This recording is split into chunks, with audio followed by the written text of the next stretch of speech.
All right, good morning. We're live. We'll see how this goes here. It's an hour earlier. I'll explain why in a little bit. But if you're in the chat, just come say hi. Say how you're doing. Welcome to the early risers edition of the Pigskin pregame. We're gonna get this link up in lightning speed now. I'm really getting good at this. And then we're gonna dive right in. This might be a bit of a quicker stream today. I've got to get going here at around 11:30 my time. So that's also why we're starting an hour earlier. But got a lot of fun stuff to talk about. Some big games today. Even, dare I say, a must-win game for the team whose jersey I'm wearing and the team that I cheer for. So we'll see. But if you're in the chat, say hello. I'll come check in, see. We got one person who is waiting in here. We got two watching right now. That's good to see. Look at that.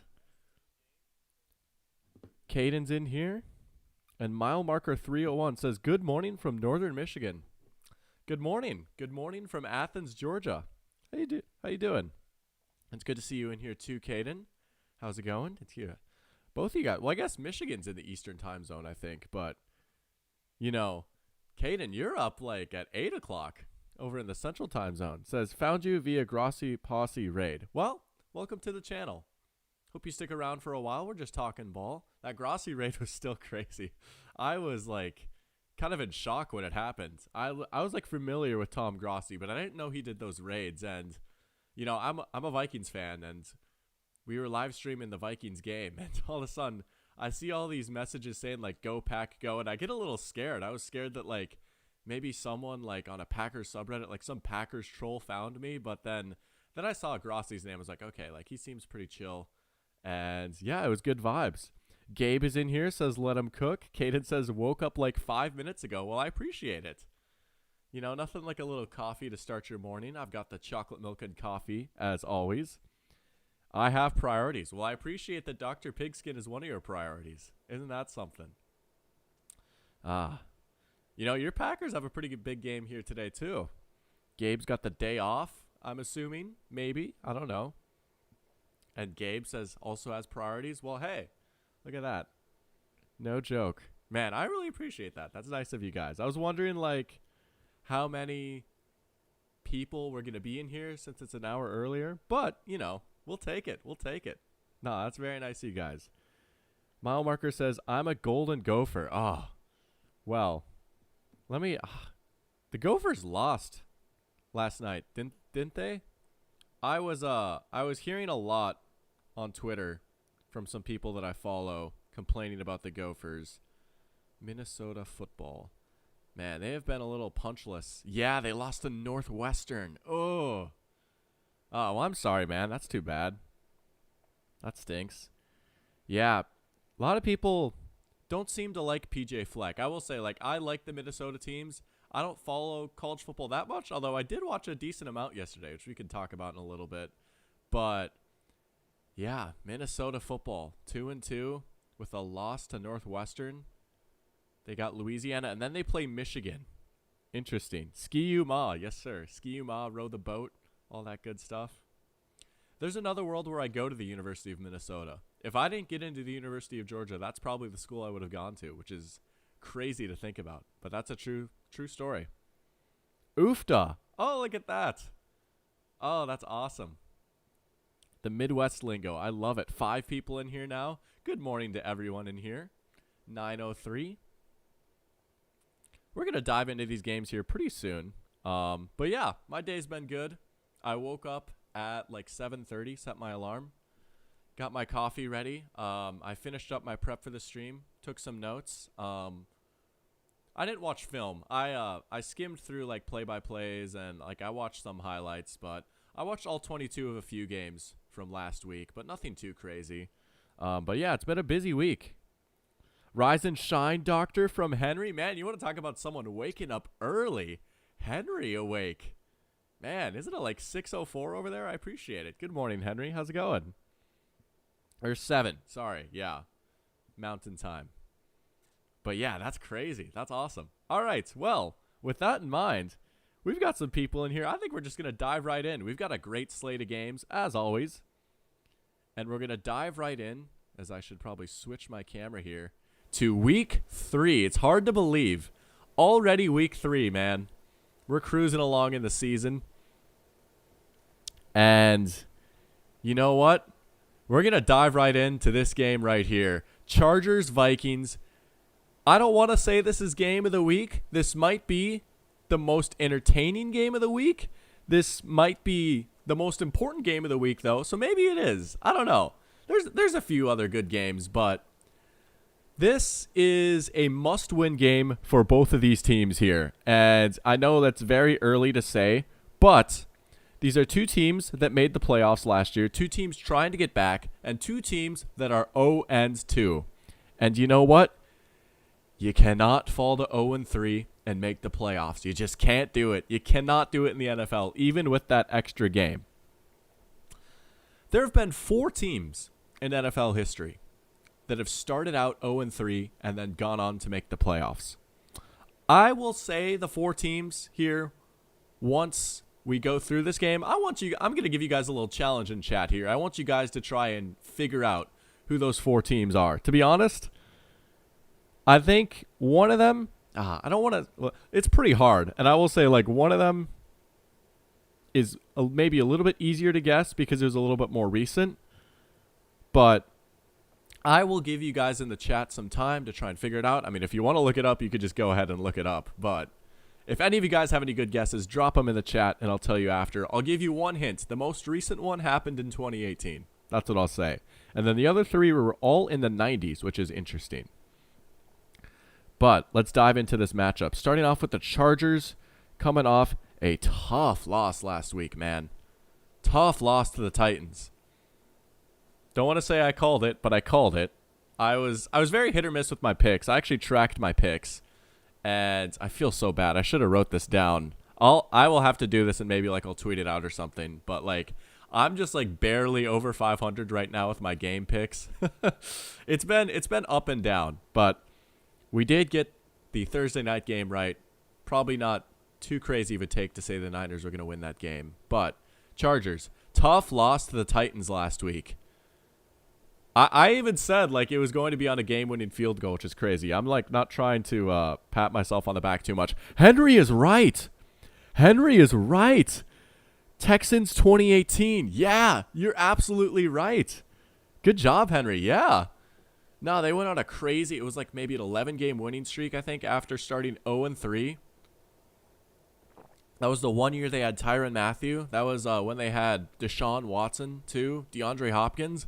That was a pretty good team. And they went on this crazy, like, 11-game winning streak, climbing out of an 0-3 hole.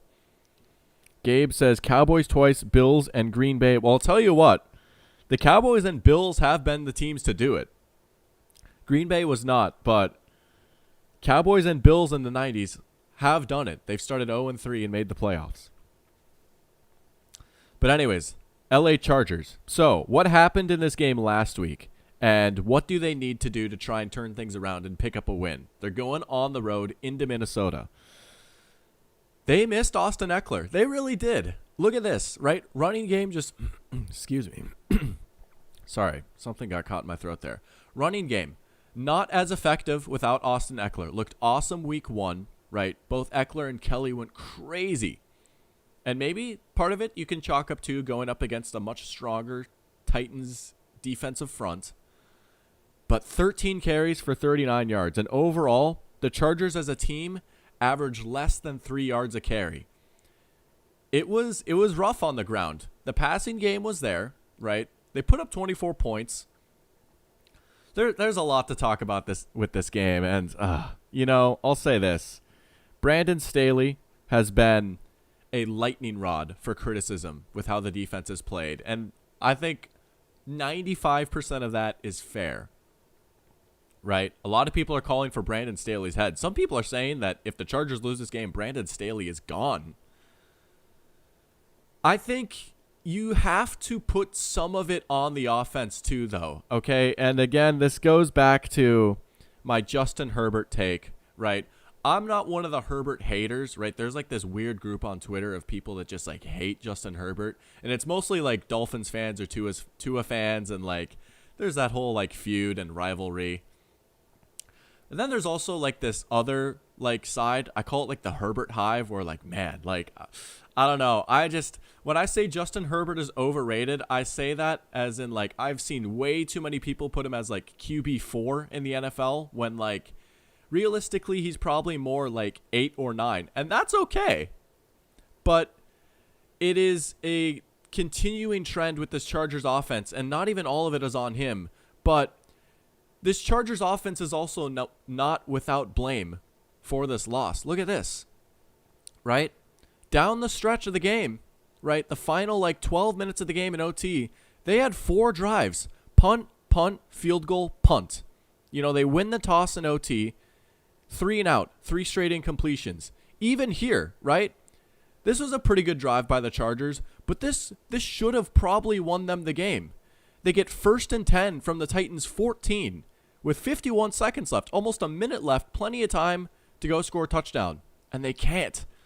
And like there's just a few drives they couldn't finish off. Maybe some of it was them missing Eckler, but this offense fell flat down the stretch, and many people, like, you can say like, oh, Herbert doesn't have the dog in him or whatever. I don't think it's as simple as that. Obviously, there's so many factors at play. The Titans' defense is also just really good, and it was in Nashville, and they came to play. But this loss isn't all on the defense. You know, they held them to 24 points in regulation. So, I don't know. That being said, I fully expect this Chargers offense to come out firing today. But it was a tough loss for them. Defense did give up some big plays. I mean, there's that long pass to Treylon Burks. Tannehill as a whole was just kind of dicing him up, 20 for 24, pretty effortlessly. The run defense held up a little bit better against Derrick Henry than I thought. You know, only 3.2 yards per carry. He was all right. Again, like, Derrick Henry's still a good back, but he's not the player he once was. He just doesn't look quite as fast. But this is a big game for the Chargers. Now, obviously, not only do you not want to drop to 0-3, but then looking ahead at their schedule, they've got some tough games coming up, and Minnesota is one of the more winnable ones. They go on the road against the Vikings. Then they have the Raiders, which is a very winnable game. Raiders at home. Then they have the Cowboys and the Chiefs back-to-back. Man, like, you need to get this win not only because you don't want to start 0-3, but you're going to have to play some great football to not go 0-2 in this stretch right here. And again, a team with playoff aspirations like the Chargers, you got to pick up the win here. It's unfortunate, right? If you win one of these games, this game isn't as big. That Titans game just is killer. A killer loss. Eckler's out again. So they're going up against this Vikings defense that was gashed on the ground. Can they get maybe a little bit more out of their running game, or are they just going to have to air it out?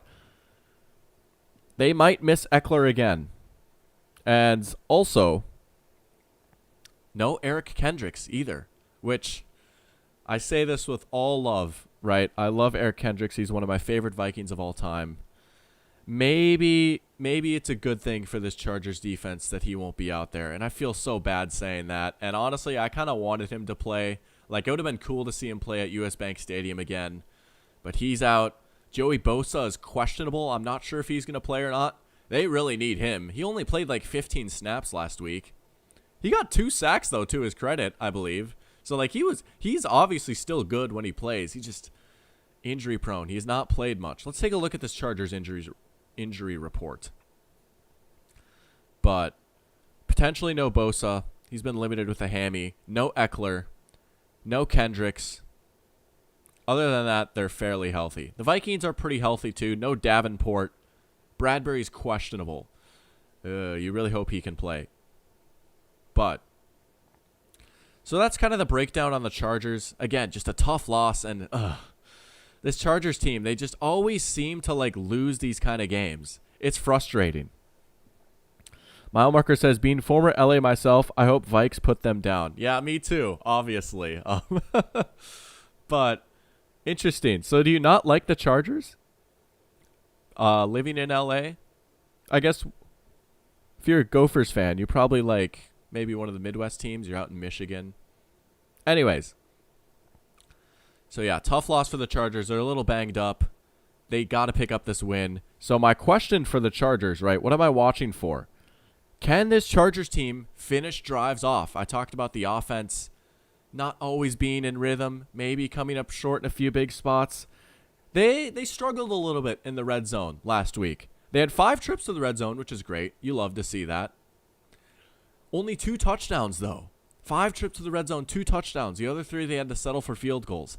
Can they finish off some of these drives? This team has been moving the ball great first 2 weeks.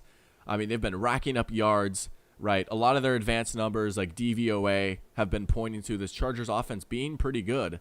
They just have not been able to capitalize. They have not been able to finish off drives in big spots.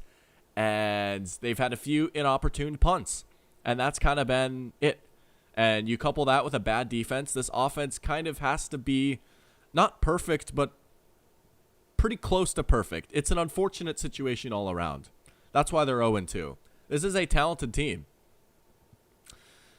This team, maybe on paper, I would say these two teams are about even. Vegas agrees. The line is literally even. And I mean, Vikings-Chargers is a game that should promise chaos, right? Both of these teams play close games. Both these teams have lackluster defenses with high-powered passing offenses. I mean, this is the kind of game that, like, you could see being like 35-31 with a bunch of big plays and, like, maybe a missed kick or something is the decider. Like, both these franchises, like, historically are pretty good, but also just kind of fold in big spots. You know, for as much as I've harped on the Chargers for folding in big spots, my team, that's their specialty, right? The Vikings do that just as much, if not more. So, again, like, I'm not trying to be mean to the Chargers or anything. Lots of teams come and go, but Rams when I live there. Okay, I like it. Yeah, the Rams seem to have a bit more of a hold on Los Angeles than the Chargers do. Of course, and maybe, I don't know what your stance is on this, but from my observations, the Raiders have always seemed to be LA's team. Like, LA has always been a Raiders town. I've always found that strange. Like, you can have 2 teams in Los Angeles and not one of them is the Raiders.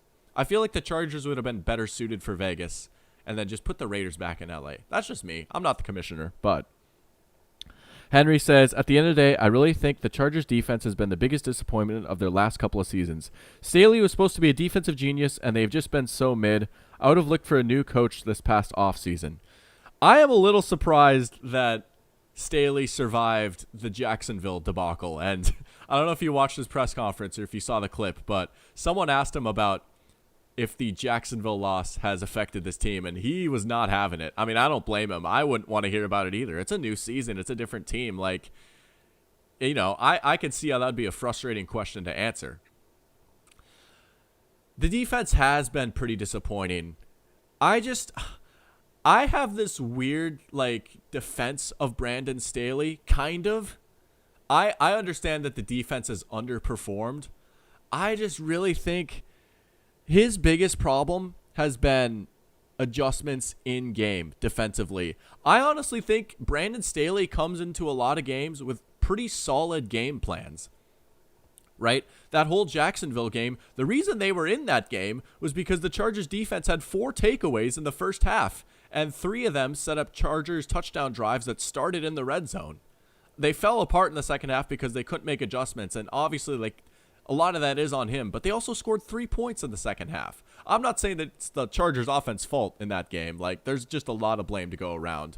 But just, like, some of the stuff that's happened on this Chargers defense is, like, out of Staley's control. Like J.C. Jackson just being bad and them, like, spending so much money. And, like, you know, the Dolphins game, he's, like, shoving guys to get pass interference calls right before halftime. And when he finally does get an interception, like, he runs it out of the end zone instead of taking a knee, and he gets tackled at, like, the 3-yard line, and then the Chargers go 3 and out, and they have to punt from their own 3. Like, but I understand the frustration with Staley. Like, he is a defensive guy. This is a defense that's supposed to prevent big plays, and they've been giving up a lot of them. You can put a lot of blame on Staley. It would not shock me if he got fired in the middle of the year. I can't blame them. The team that's been put around him, though, a lot of the defense just is kind of carried by big names that aren't quite as good, like Khalil Mack, for example. Khalil Mack has noticeably lost a step as a pass rusher. He still can make plays from time to time. Like, he still shows flashes. There was a sick play of him against the Titans last week where he pretty much just like parts a double team like the Red Sea, and he like stands up Derrick Henry, and it's like, oh, hey, there's Khalil Mack.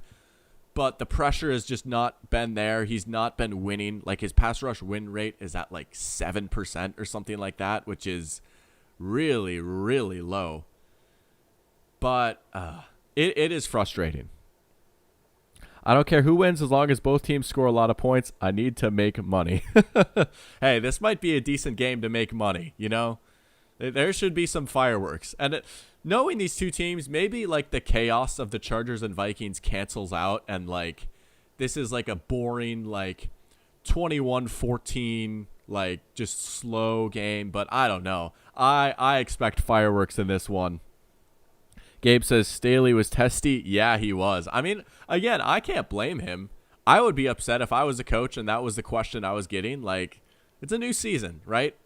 You've spent the whole offseason trying to move on from that game. I don't blame him. Would you say Tom Telesco should shoulder more of the blame then? Yeah. I think he should be on just as hot of a seat as Brandon Staley. And just like, you know, they go out and they draft a wide receiver, Quentin Johnston, who's just not looked very good so far, and he was kind of a boomer bust pick. And hindsight is 20/20. I don't blame them for wanting to try and get a big play threat. I can't blame Telesco too much, though. You know, it's funny. The Chargers kind of took the seize the day model, too, from my previous video, right? They saw Justin Herbert on a rookie contract, and, you know, not this past offseason, the offseason before, when they go get J.C. Jackson and Khalil Mack and all those guys, they're pretty much like, you know what? Like, this was a team that almost made the playoffs last year. We've got this great young quarterback on a cheap deal. Let's go get a bunch of good players while he's still cheap, and let's make our window at the end of Herbert's rookie contract. And the trades and signings just haven't worked out. I don't blame their approach whatsoever. I honestly think it was a good idea. Just the players that they've gotten. Like, if they would have gotten, like, the Khalil Mack from a few years ago, and if J.C. Jackson wouldn't have been a bust, I think we're looking at a pretty good team right now. But it just hasn't been there. All the bounces have not gone their way, and that's just been the story with the Chargers. I could see a world where both Staley and Telesco are gone. It's possible. I don't know how likely, but if the Chargers drop to 0-3, heads might roll pretty soon. We'll see. All right, let's dive into the Vikings now. The Vikings get an extra half week of rest. This is one of those quasi-bye weeks I like talking about. I like using that as an excuse to say quasi. Makes me sound smart. But, oh, the Vikings. Oh, the Vikings. Oh, the Vikings. We're going to get some coffee and then we're going to dive in because, oh, man. So the Vikings also coming off a loss, right, to the Philly. And they put up a pretty good fight in that game. I did a live stream for that game. Sorry, Scott Van Pelt. You're pretty loud here. But, you know, maybe the final score is a little bit misleading. They got a touchdown in garbage time. They would have needed the onside kick to make things interesting. But I thought they put up a decent fight. The run defense was very concerning. They got gashed. I mean, they were anything for clicks if you join here, man. Or if you go back and watch this later. You called it, right? Eagles 250 rushing yards. Oh, they got it all right. They got it. I mean, look at this marked difference. The Vikings give up 259 yards on the ground, and they only rush for 28 themselves. Kirk was great. Kirk was not the problem. Kirk had one of his best games as a Viking, in my opinion.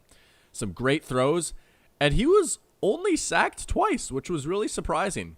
That was the big matchup to worry about coming in, was Vikings interior line versus the Eagles interior line. And they kind of held their own. Now, Garrett Bradbury is listed as questionable again. If you're the Vikings, you really hope he's out there. The Chargers' interior defensive line obviously isn't as fearsome. Christian Darrisaw looks like he's back too, which should help. We're going to look at the Vikings injury report, but Darrisaw didn't play a whole lot. And the Vikings also signed Dalton Reisner, which Vikings Twitter, was clamoring for him. That was an unfortunate slip-up right there. I promise I did not mean to say that. But Bradbury's questionable. Darrisaw, limited, but then full on Friday. He'll be good to go. And that's big, especially if he's going to be going up against Joey Bosa. So for this Vikings team, right, the run defense was in tatter. They played a lot of 3 high safeties, a lot of 3-man boxes. I mean, just a lot of light looks up front. And the Eagles are like, all right, sweet, we're going to run the ball. Against this Chargers team, is that the worst idea, though, without Austin Eckler, with how much of this offense is built on big plays down the field? Is that the worst idea? Now, if the first drive of the Chargers, they come out running the ball with Josh Kelly and he's picking up like 5-yard chunks, then yeah, maybe switch up your approach a little bit. As much as I hate like playing soft and like playing back because you're just asking to get dinked and dunked on, honestly, it might not be the worst idea in the world against this Chargers team. I do think, I don't know. They're going to have to limit the big plays. Even with that soft look, the Vikings did give up a few big plays through the air. Again, this is just a young secondary, inexperienced, just not much talent on that area of the field. I could see Herbert testing these corners early. I could see the Chargers hitting a few big plays. Kirk has been on fire offensively. The passing game has been awesome. Kirk has been hitting Jefferson. He's been hitting Addison. He's been hitting Hawkinson. Like, the passing game has been there. But the running game just has not been there, and that's what's kind of held this offense back. They have not been consistent. They have not been able to stay on schedule. They've really needed, like, these big plays through the air to score points. And so that's my question for the Vikings is, what is the run-pass split going to be today? Vikings made some news this week. They traded for Cam Akers. Obviously, everyone in the building knows, like, the running game has just not been good enough. I don't think Cam Akers is going to play. He does have familiarity with Kevin O'Connell's offense, but it looks like he's not going to play, so it's going to be Madison again this week. But I wonder, just making that trade and considering they ran the ball 9 times last week, and overall this season, the Vikings have run the ball only 26 times to 88 passes. That is far and away the most imbalanced offense in the league. Do they try and make a more concentrated effort to establish a run today? Could we see them maybe as a team hit like 18 rushing attempts? That would be crazy, but could we see it happen? Could we see Madison maybe get going a little bit against this Chargers run defense that the past few years has just not been very good? They've held up all right so far this year. But do the Vikings try and come out early and run the ball? Maybe they run the ball on first down a few times. I don't know. But yeah, no Cam Akers. Vikings know they need to run the ball more. Both offenses are great. Overall, in this game, I think it's going to be a close one. I think we're going to see fireworks. Minnesota's moved up to a 1-point favorite now. That literally changed in the middle of the stream. And you know what? I'm taking the Vikings. Vikings get their first win at home versus the Chargers. Vikings have been hot against the Chargers recently. They've won the past few matchups. This offense, they're hitting big plays right now, and the Chargers defense is just a little bit worse than the Vikings defense. Both defenses are not that great, but the Chargers have just given up a few more big plays. And this Vikings offense with Justin Jefferson, who carved up this Chargers defense last time, with Jordan Addison getting open looks and taking advantage, with TJ Hawkinson owning the middle of the field, and now against a Chargers defense who's missing their starting linebacker. I'm going to take the Vikings 30-27. It's going to be a close, chaotic game with a lot of points, and the Vikings get a much-needed win. They move to 1-2, and the Chargers fall to 0-3, and it's just a nightmare start in LA. And people are going to be calling for Staley's head. People are going to be upset in the City of Angels. But I'm going the Vikings getting their first win in a close one. This one could really go either way. I think the Chargers are going to come out hot. I could see the Chargers leading early. I could see them leading at halftime, maybe by a touchdown. But the Chargers, again, Brandon Staley just can't make those adjustments in game. Vikings come back a little bit in the second half, and they win 30-27. Let's make it happen. Let's make it happen. All right, next game, Titans-Browns. Titans-Browns, as we've got some more people in here. Sorry, I wish I could just, like, mute these videos every time. I don't think you guys can hear them, like, when I've gone back and watched my streams, but, man, this guy talks so loud. I've got my earbuds in. I'm trying to talk, and he's yelling about the Titans versus the Browns with the hedges in the background. But Grace and Truth isn't here. What's going on, Grace and Truth? Welcome to the stream. Says, let's go, Eric. Thank you. Hey, let's go, Lions. They've got a big game. We're going to talk about that in a little bit. Lions, Falcons. You want to talk about game of the week? Sneaky contender for game of the week. Lions, Falcons. Henry asks, should I start Joshua Kelly or Tyler Lockett in my flex? Ooh. You know, I wouldn't fault you for starting Kelly, especially seeing the performance that the Vikings run defense had last week. And Tyler Lockett is a pretty frustrating player to have in fantasy because he does not have the profile of an inconsistent player because, like, he does all the right things. Like, he's like, you would think he's like one of those guys that just gets like 6 catches for 80 yards every game because he's such a great route runner. Like, he's such a technician, right? But, like, he will have, like, those explosive games where he goes off like he did last week, and then he'll kind of be quieter the next week. And Seahawks have a pretty deep receiver room. I like this Panthers defense overall, but without J.C. Horn, their corners just aren't as good. It's in Seattle. Maybe this is the purple talking here. I might start Lockett. Over Kelly. The Chargers run game looked great week 1. I just struggle to completely buy in. And I might eat my words. Like, Kelly could go for 100, but nah. And especially just, I see so many points in this game. I think both quarterbacks are going to be throwing the ball a lot. I would go Lockett. Lockett's just a better player, too. Sometimes that matters. For all the talk about situation and stuff in fantasy football, an important question to ask is this player good at football? And I don't think it's a hot take to say that Tyler Lockett is a significantly better football player than Joshua Kelly. But that's a good question. That's my advice, though. I would go Lockett over Kelly. Thank goodness I told you to play Lockett last week. That would have been tragic. I did tell someone to sit Mike Evans, though, which is unfortunate. The doctor with a bit of malpractice. Anyways, Titans, Browns. Both these teams 1-1. We'll start off with the Titans here.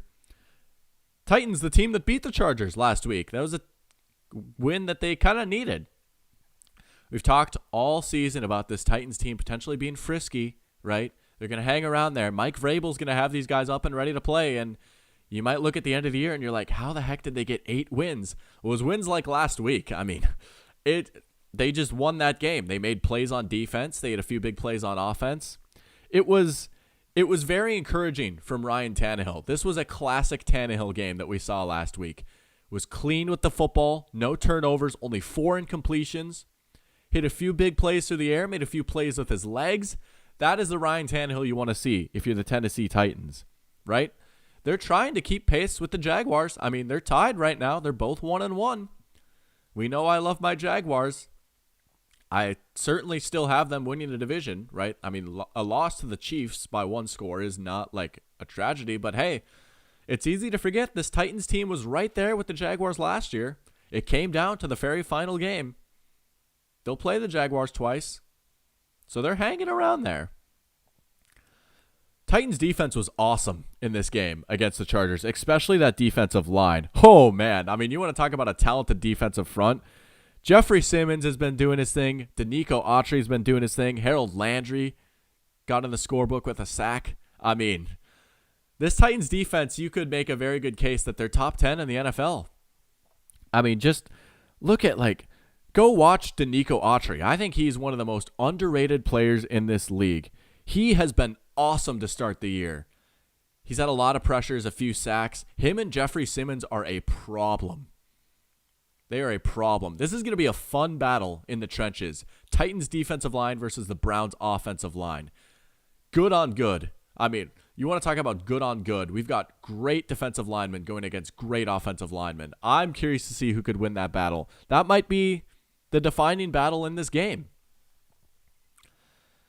But the Titans with a refreshing return to form last week against the Chargers, getting a big win. They're trying to stay in there.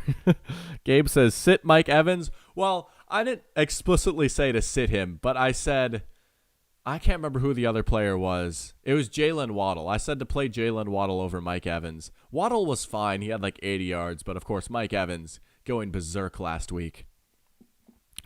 Yeah, tough call by me. Hopefully that guy didn't lose his matchup because of me. Maybe he's holding a grudge right now, but yeah.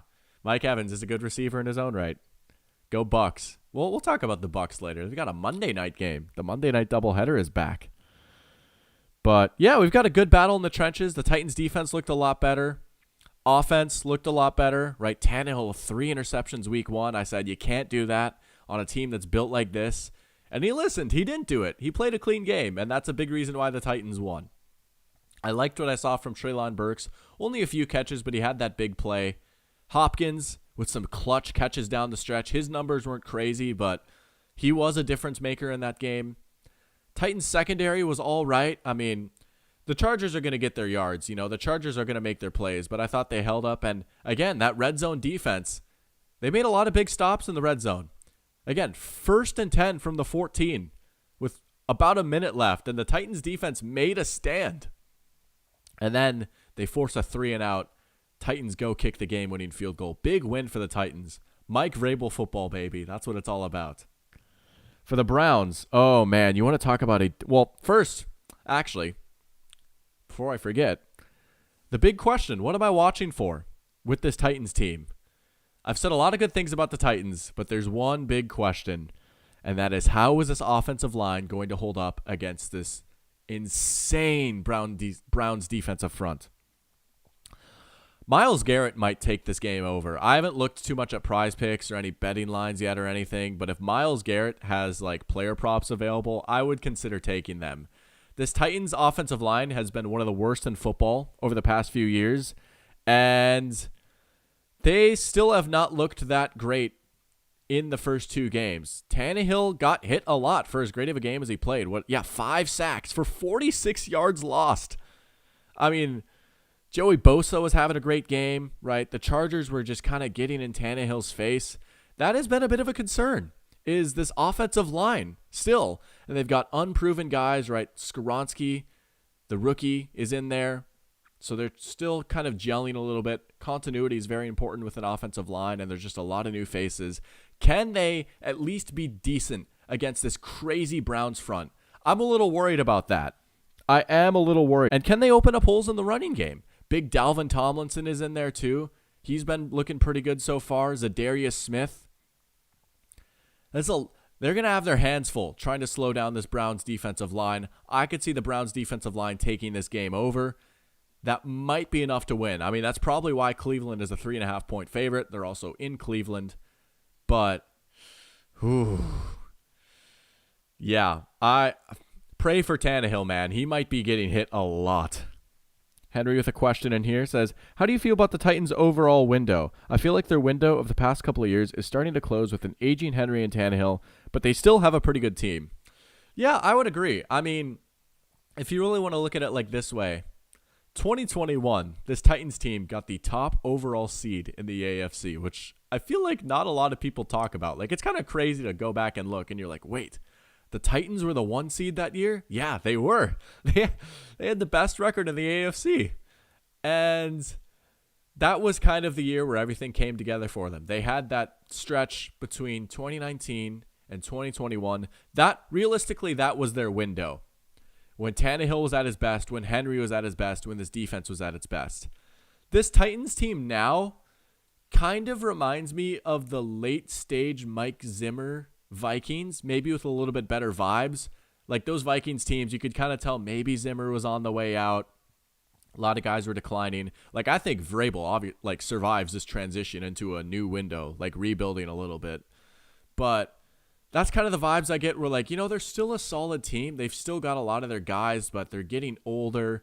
They just don't quite have like that same sort of oomph that they used to have. And the Titans had a great run. They really had a 3-year window where they looked like maybe they could have messed around and made the Super Bowl, but they just didn't quite have that extra like level to put them over the top. And then they go as soon as they traded AJ Brown, that's when it's like, all right, like I think they kind of recognized that like they had a good run. It's time to like transition a little bit. They're almost a little too good in some ways. You wonder, like, are they too good? They're gonna not. They probably will not be picking high in the draft. I mean, this is a well-coached team with good players. So they're kind of in a weird no man's land.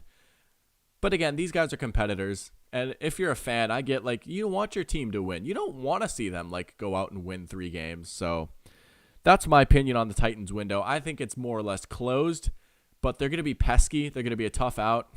They can hang with any team in the league.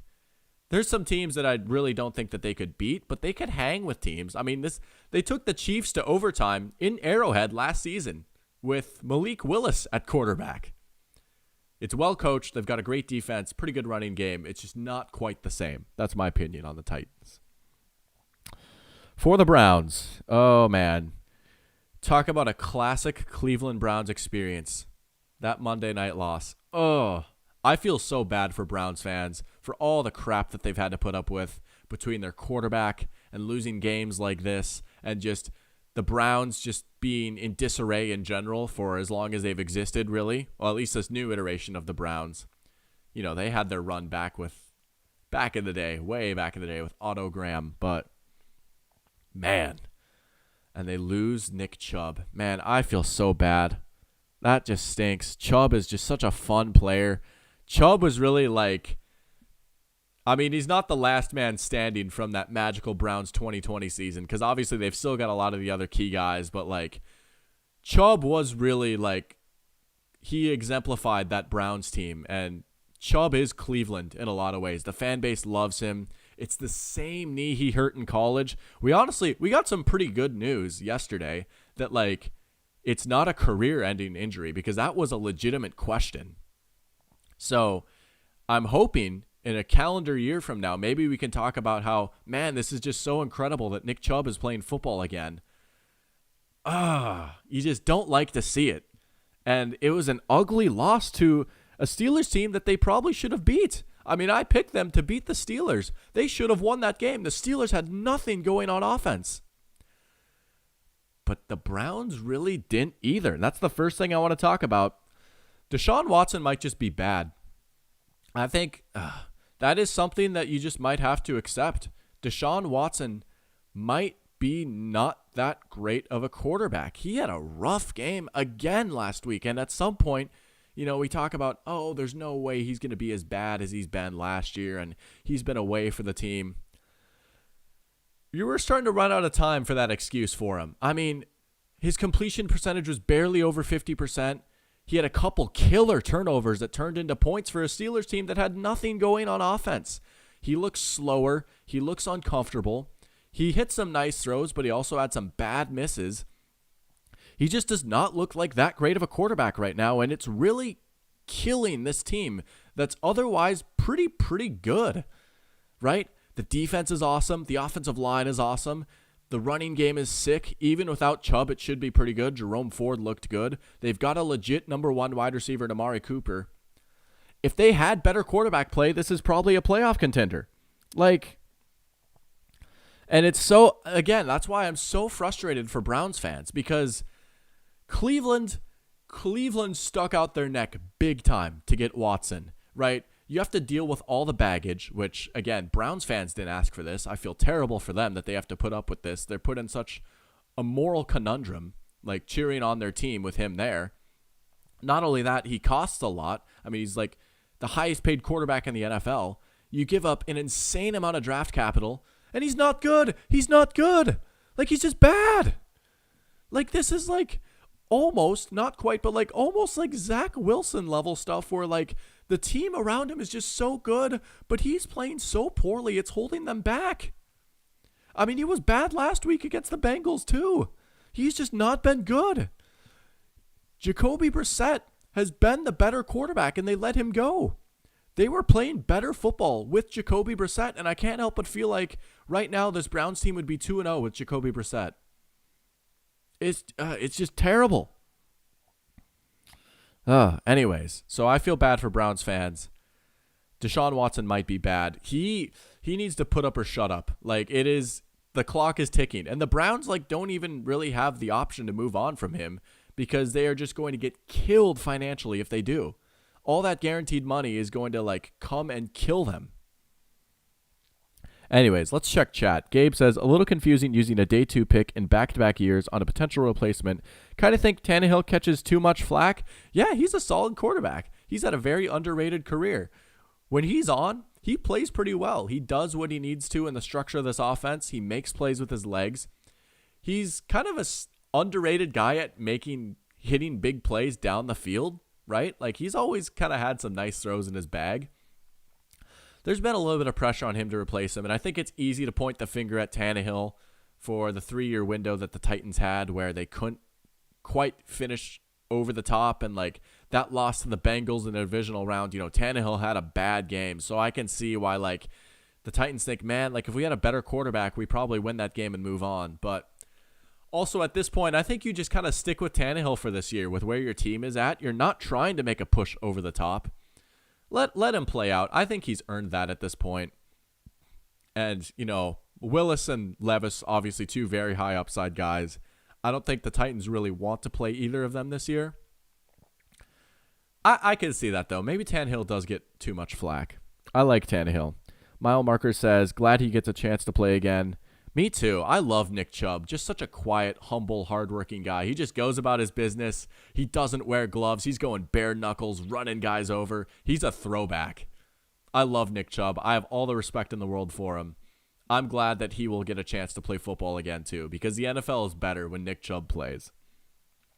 Speaking of injury, has Hamlin stepped on the field yet? No, he's been a healthy scratch both games, and a lot of it is just the Bills are very deep at safety, right? Poyer and Hyde are an incredible duo. They also bring in Taylor Rapp, who's a pretty good player in his own right. Maybe they're catching him up to speed, and some of it too, and I promise, I'm not trying to be mean when I say this. I have all the respect in the world for Damar Hamlin. Him coming back and even like being on the team is incredible. Some of it is just like he is not a player that should probably be seeing the field for a team like the Bills who have Super Bowl aspirations and have a really good safety room. Like, he just kind of is buried on the depth chart is my way of putting it. I don't know if he's going to be a healthy scratch or not again this week. Again, it's incredible what he's done to come back, but he might not play much this year. I'll say that. And a lot of it is not even on him. Like, the Bills safeties are sick, but he was kind of forced into that spot last year because of injuries. Now that they're healthy there and they bring in a new guy for more depth, I don't know how much we're going to see of him, to be honest. But it would be cool to see him out on the field. I would like to see Damar Hamlin out on the field some. Like, maybe the Bills are up big. Like, put him out there. Let him get some reps in.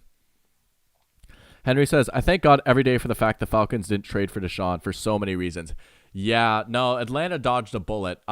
Tip your cap to the Falcons for not making that move. Honestly, tip your cap to every team that didn't make that move. It is just such a Browns thing to do, too. Like, you finally get this quarterback, but it's him. It's him. What a nice way to say he's garbage. I'm not saying he's garbage. He's just not a starting quality player. That is my honest opinion. He's not a starting quality player. He is a depth piece. And last year he had to play because of injuries, and now he's not. Anyways, let's dive deeper into this game, right? I've said my piece on Deshaun Watson. He might just be bad. This Browns defense is very clearly very good. The TJ Watt versus Myles Garrett debate was hot as ever last week because those two teams were playing, and TJ Watt had an awesome game. I think he had 3 sacks, maybe something like that, and he had the scoop and score.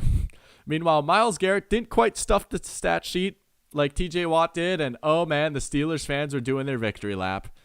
And I made a comment. I was on Xbox with my friends during this game, and I said, maybe this is a bad week for my Myles Garrett is better than TJ Watt take, but I stand by it. I still do. And this is not TJ Watt disrespect. This is pretty much just me calling Myles Garrett the third best edge rusher and TJ Watt 4 or 5. I still think Garrett is better. He wins more consistently, and he does that while facing more double teams.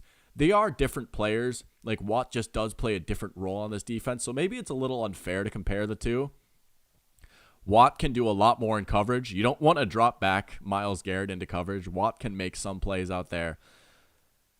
But again, I just think, I don't know, this is the first year we've seen Myles Garrett have help, and again, the stats aren't crazy, but if you just go back and watch that game and you look at his pressure numbers and his win rate, he was in the backfield in a hurry, almost every play. He was impacting the game every play.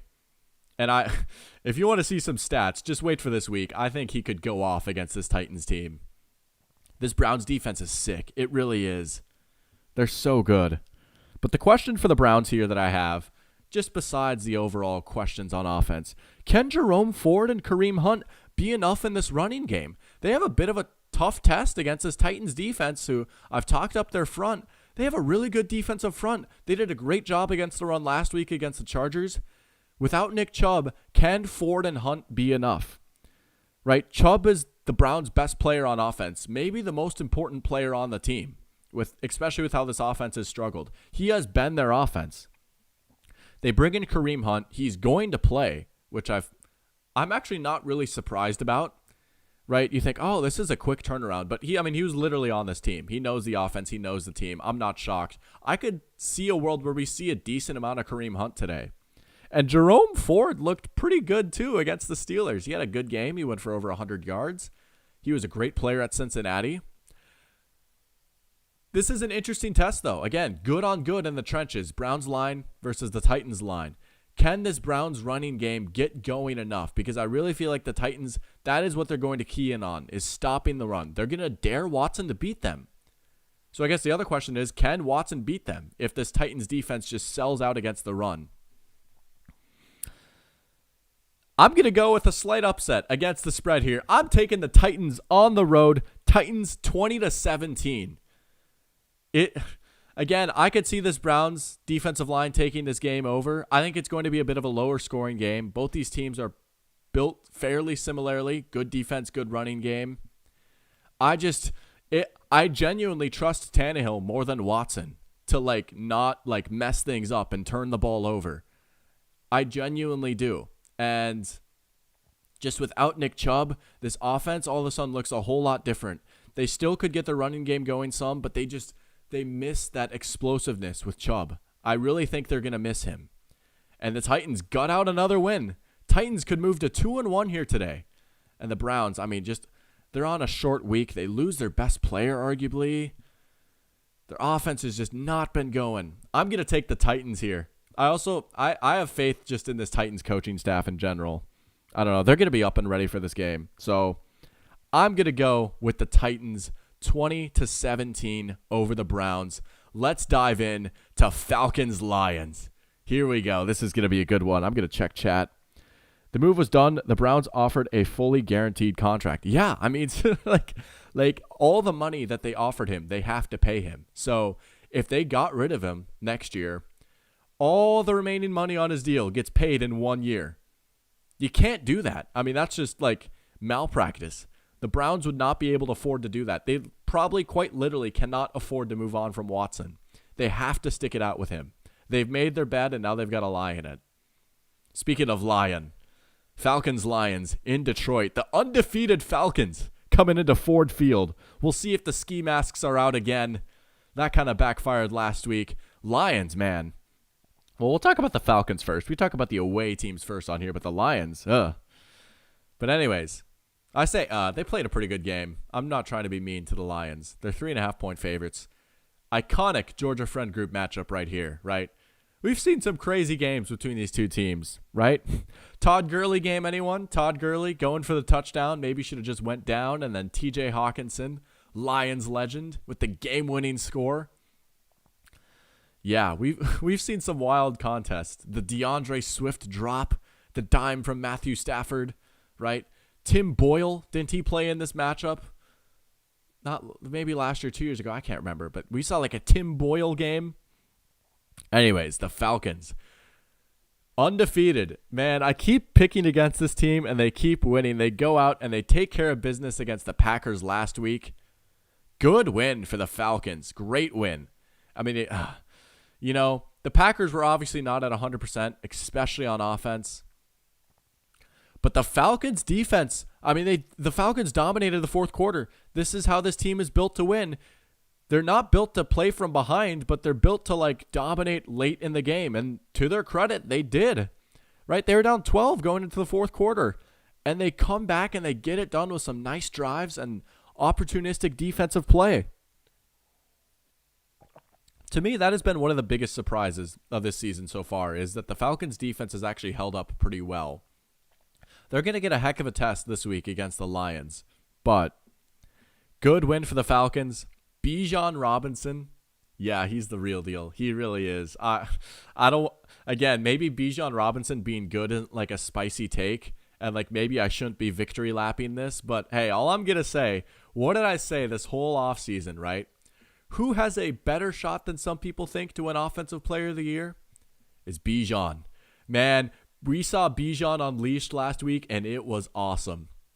Right? The Falcons could have stuck with their approach of like splitting between Algier and Bijan, keeping both guys fresh, and I wouldn't have blamed them whatsoever. It's a good approach, right? Maximize the efficiency of both backs. You have two good backs in the building.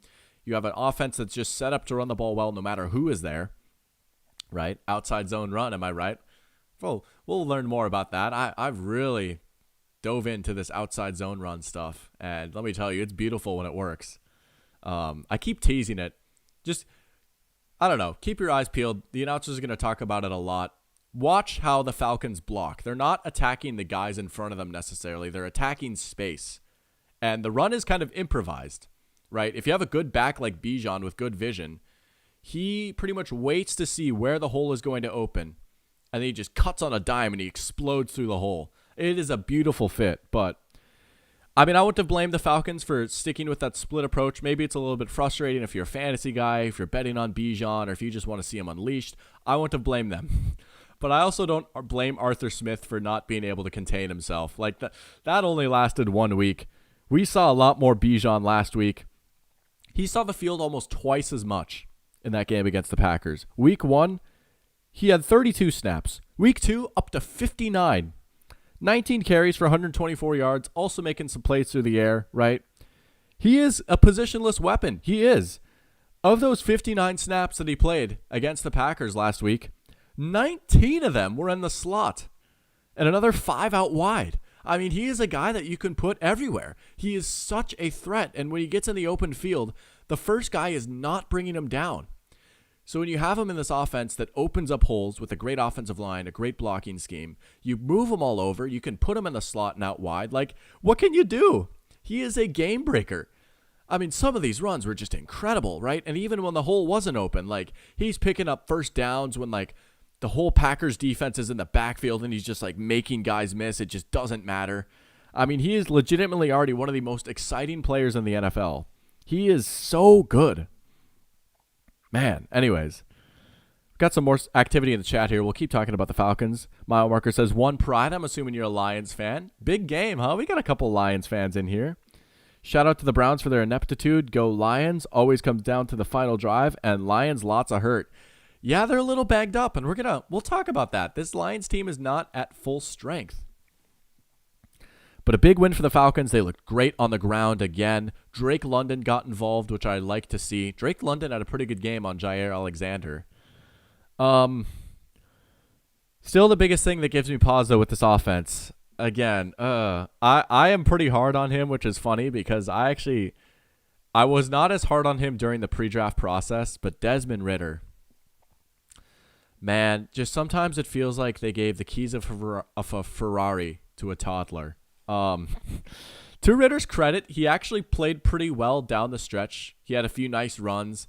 He had a sick throw to Jonnu Smith to pick up a first down. Like, he did make a few big plays, but also he could have had like 4 interceptions in this game. Man, oh man, oh man. I mean, the first pick, he was hit as he throws. Some of that is not on him, but some of it is like you either really have to have that juice in your arm to make that throw while you're getting hit, or just don't like toss it up while you're getting drilled when there's defenders in the area.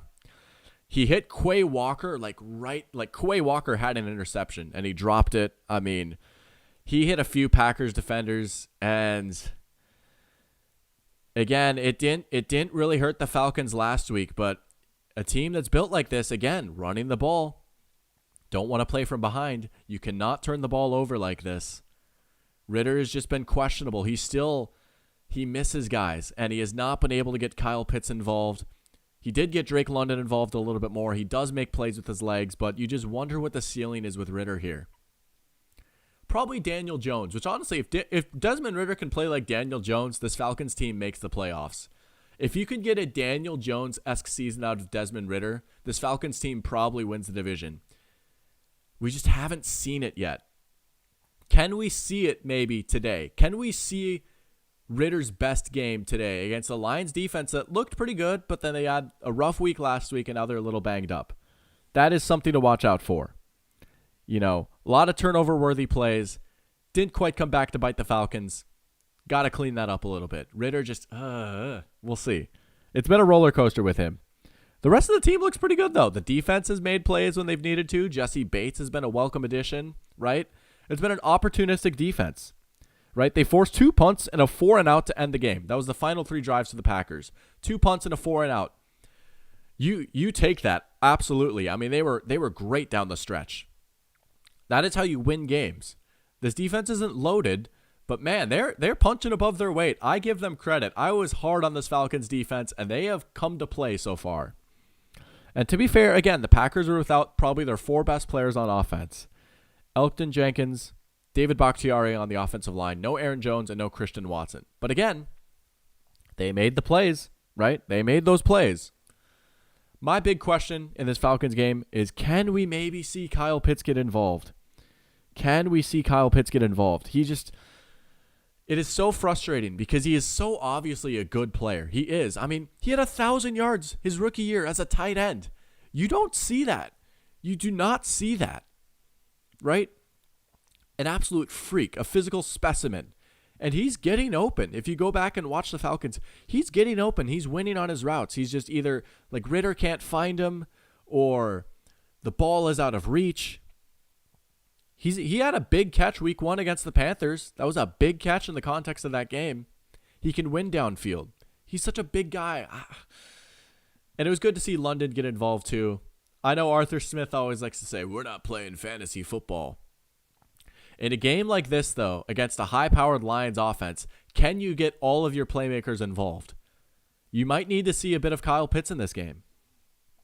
You know, it's not for a lack of, seeing the field. Pitts is another guy who saw his usage go up last week.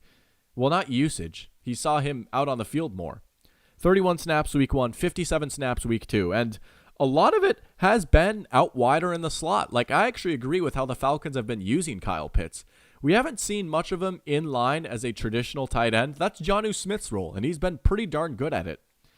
But Kyle Pitts, he's seen 23 snaps at tight end so far. 34 in the slot, 31 out wide. I completely agree with how they're using him. He just hasn't been getting the ball. So can we see more of Kyle Pitts? I would personally like to see that if I was the Falcons. Because again, you used the 4th overall pick on him. He's a good player. In a game where you might have to put up some points on offense, can you get him involved? Can you get him involved? And then for the Lions, well, first, mile marker says Falcons good. I picked them so far, but couldn't for today. I don't blame you.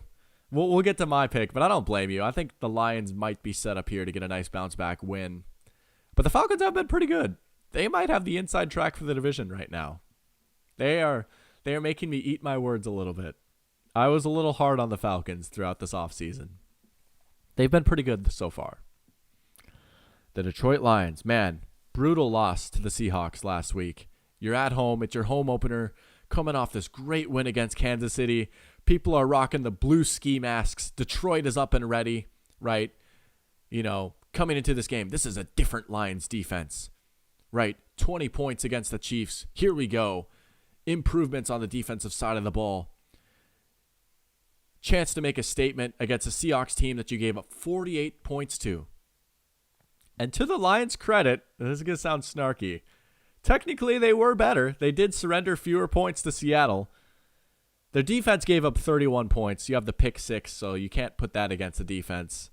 But man, Seattle kind of had their way with them. And I went back and watched a lot of this game.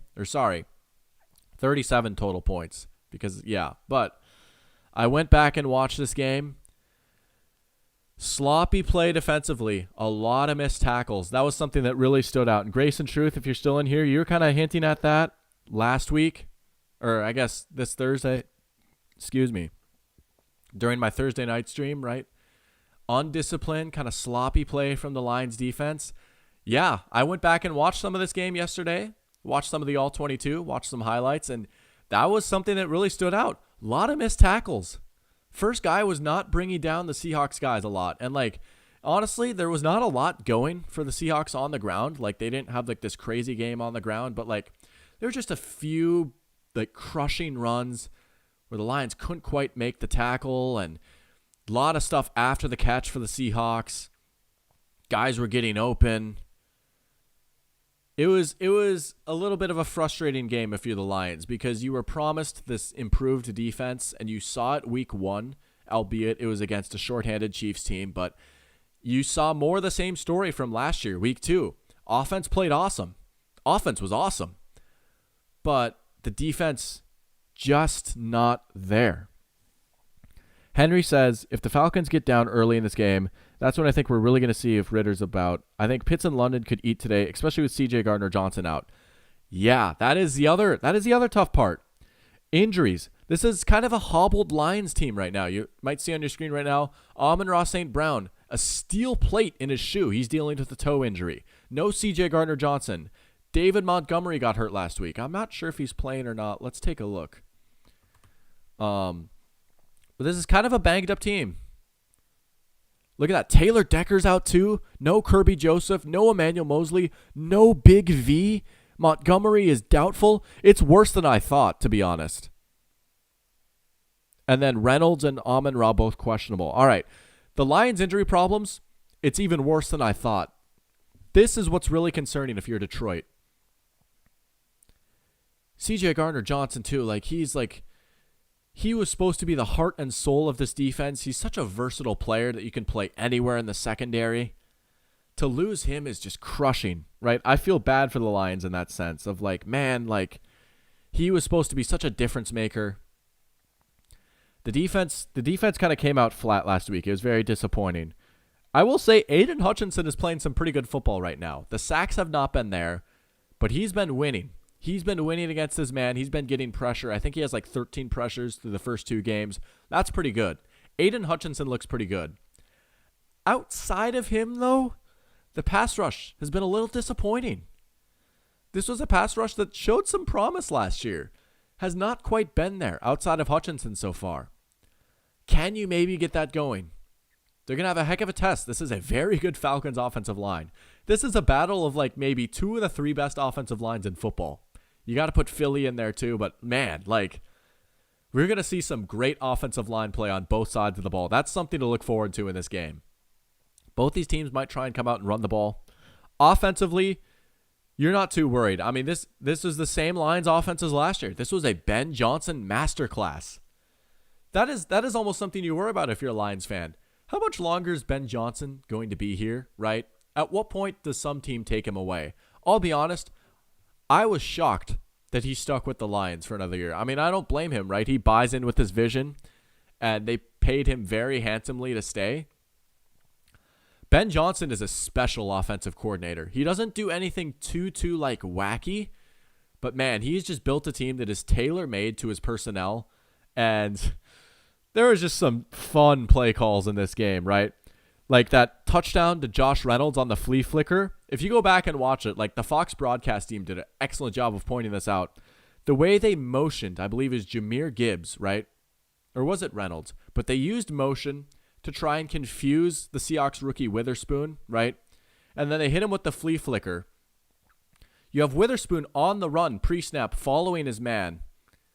And then, he's already moving. And then you literally give it to the running back. Witherspoon, a rookie, is going to be like, oh crap, it's a run. Plays the run, boom. Reynolds, open, touchdown. Awesome play design to single out the rookie and get an easy touchdown out of it. So it's just stuff like that makes Ben Johnson so much fun. He's a great offensive coordinator.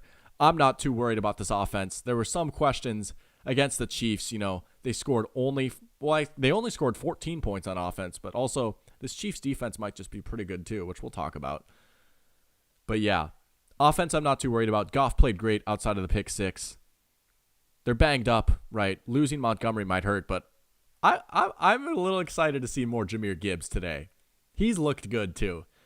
This is the battle of the rookie backs. You know what's kind of funny is the Lions, if I'm not mistaken, had Gibbs higher on their board than Bijan, which we'll see about that. But the battle of the 2 rookie backs, both of them look good.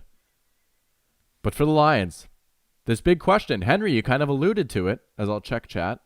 But my question is, can this team counter Atlanta's running game? And what I mean by that is not only stopping the run, but I like what you say, Henry. Can the Lions get up early?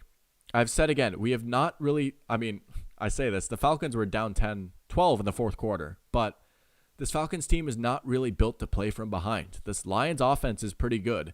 Can the Lions get on the board early? Can they really put the onus on this Falcons offense to keep pace? If you're the Falcons, you want to just be hanging around there, running the ball, dominating time of possession, keeping that Lions offense off the field. If you're the Lions, you want to put up points early, and you want to force the Falcons into passing situations. So can they get on the board early, and can they stop the run a little bit? That was a big concern last year. They've been a little bit better so far this year. They bring in some guys through the draft. Can they stop this rushing attack? The Falcons are certainly going to try and run the ball. They're going to be stubborn about it, and I respect it because it works. So if you're the Lions, can you stop the run a little bit, and can you get up early? Put the ball in Ritter's hands, make Ritter beat you. That is the game plan to beating this Falcons team right now. If the Falcons come out and win this game, especially if Ritter plays well, then all of a sudden, the hype on the Falcons, you turn it up a little bit more. We'll see. Got some activity in the chat here. Let's see what people are saying. Mile Marker says, at least with CJ out, Lions might have less stupid penalties. That was another thing. Penalties were killer for the Lions. It was just an undisciplined and sloppy game, and it's uncharacteristic from a team that's usually pretty well coached. It was a frustrating loss for Detroit. They could have won that game. They really could have. Henry says, still don't like the pass protection play from the Falcons' offensive line. Yeah, Ritter has been under duress a little bit. This is a unit that's certainly better run blocking than in pass protection, so I will give you that.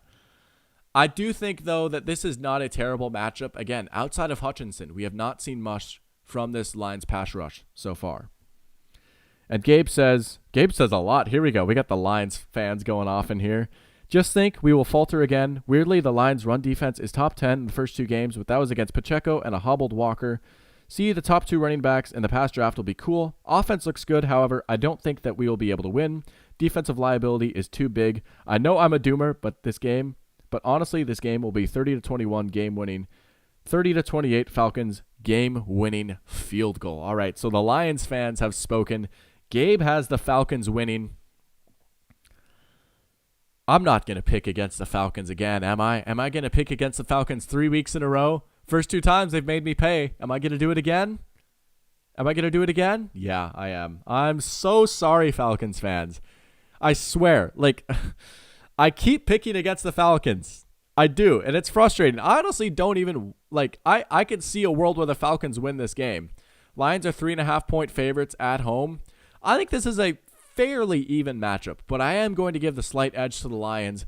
Yeah, they're banged up, but this is definitely the best offense that this Falcons defense has faced so far, so I'm curious to see how they handle that. Their defense made plays down the stretch, but early on and throughout the middle of that Packers game, the Packers were kind of having their way with them a little bit, moving the ball really well. I just think if the Lions can get up early, the Falcons are going to be put in a spot where they haven't really been before, where they need to kind of air the ball out a little bit. Can they do it? That's just a question. Maybe they can, and if they do, then that would be a big win for the Falcons. That answers a lot of questions. But overall, I just think that this Lions offense has a bit more juice and firepower, and they're going to put the Falcons in an uncomfortable spot. It is at home.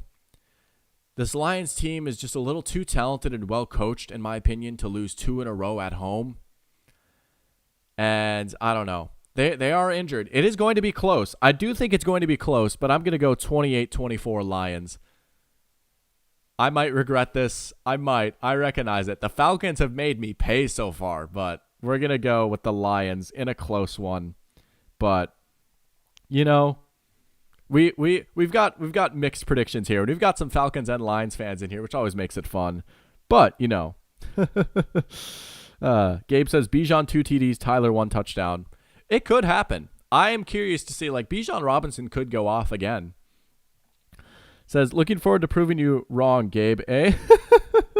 Hey, chat, maybe if you haven't already, Think about clicking like and also share and then copy. You don't have to send it, but it still counts good for the channel. I appreciate that. Thank you. Thank you. That's very nice of you to say. You know, I will take anything. You know, you guys are definitely not obligated to do that whatsoever. I want to earn my likes, but if you guys are liking this, yeah, maybe hit that like button. And like, if you got some fans that like football and want to come out here and talk ball, this is a very intimate stream. This is the advantage of this stream, right? You can go to bigger streamers and yeah, like they might have a bit better of a setup, nicer camera, nicer mic. But I tell you what, in this stream, if you say something in the chat, it will be read by me. I will see it and I will respond to it. It's a very nice interactive stream. And I love the interactiveness that I've gotten with you guys. So this has been fun. Shout out Mile Marker. Welcome to the stream, and it's been good to see you in here. I hope to see you a lot more throughout the season. Good idea, Mile. Henry says, I can't hate Eric. I think the Lions win here too. I'd go Lions 27-17. It is going to be a fun game. I will have my eyes on this one. The reason I'm doing this stream a bit earlier today, and I'm going to have to wrap up earlier, is because I'm going to Taco Mac with Christine to watch the games. We have successfully turned her into a football fan. Now, she has about like 5 different teams that she roots for right now. The Vikings are one of them, which is a huge W, but we're meeting up at Taco Mac today to watch the games. Hopefully they'll have the Vikings game on. I might have to ask for it, but certainly this game will be on, and I'll be watching closely. We'll like chow down on some delicious wings. Shout out Taco Mac, man. To any of the Georgia people in here, if you've never had Taco Mac before, whoo-hoo, it's good. You know, I'm a B-dubs guy. I grew up with B-dubs, Midwest man myself. And I say this with love to B-dubs. Taco Mac is better. The food there is awesome. The food there is awesome. But yeah, now we had our first football Sunday last week, and she was actually getting into it.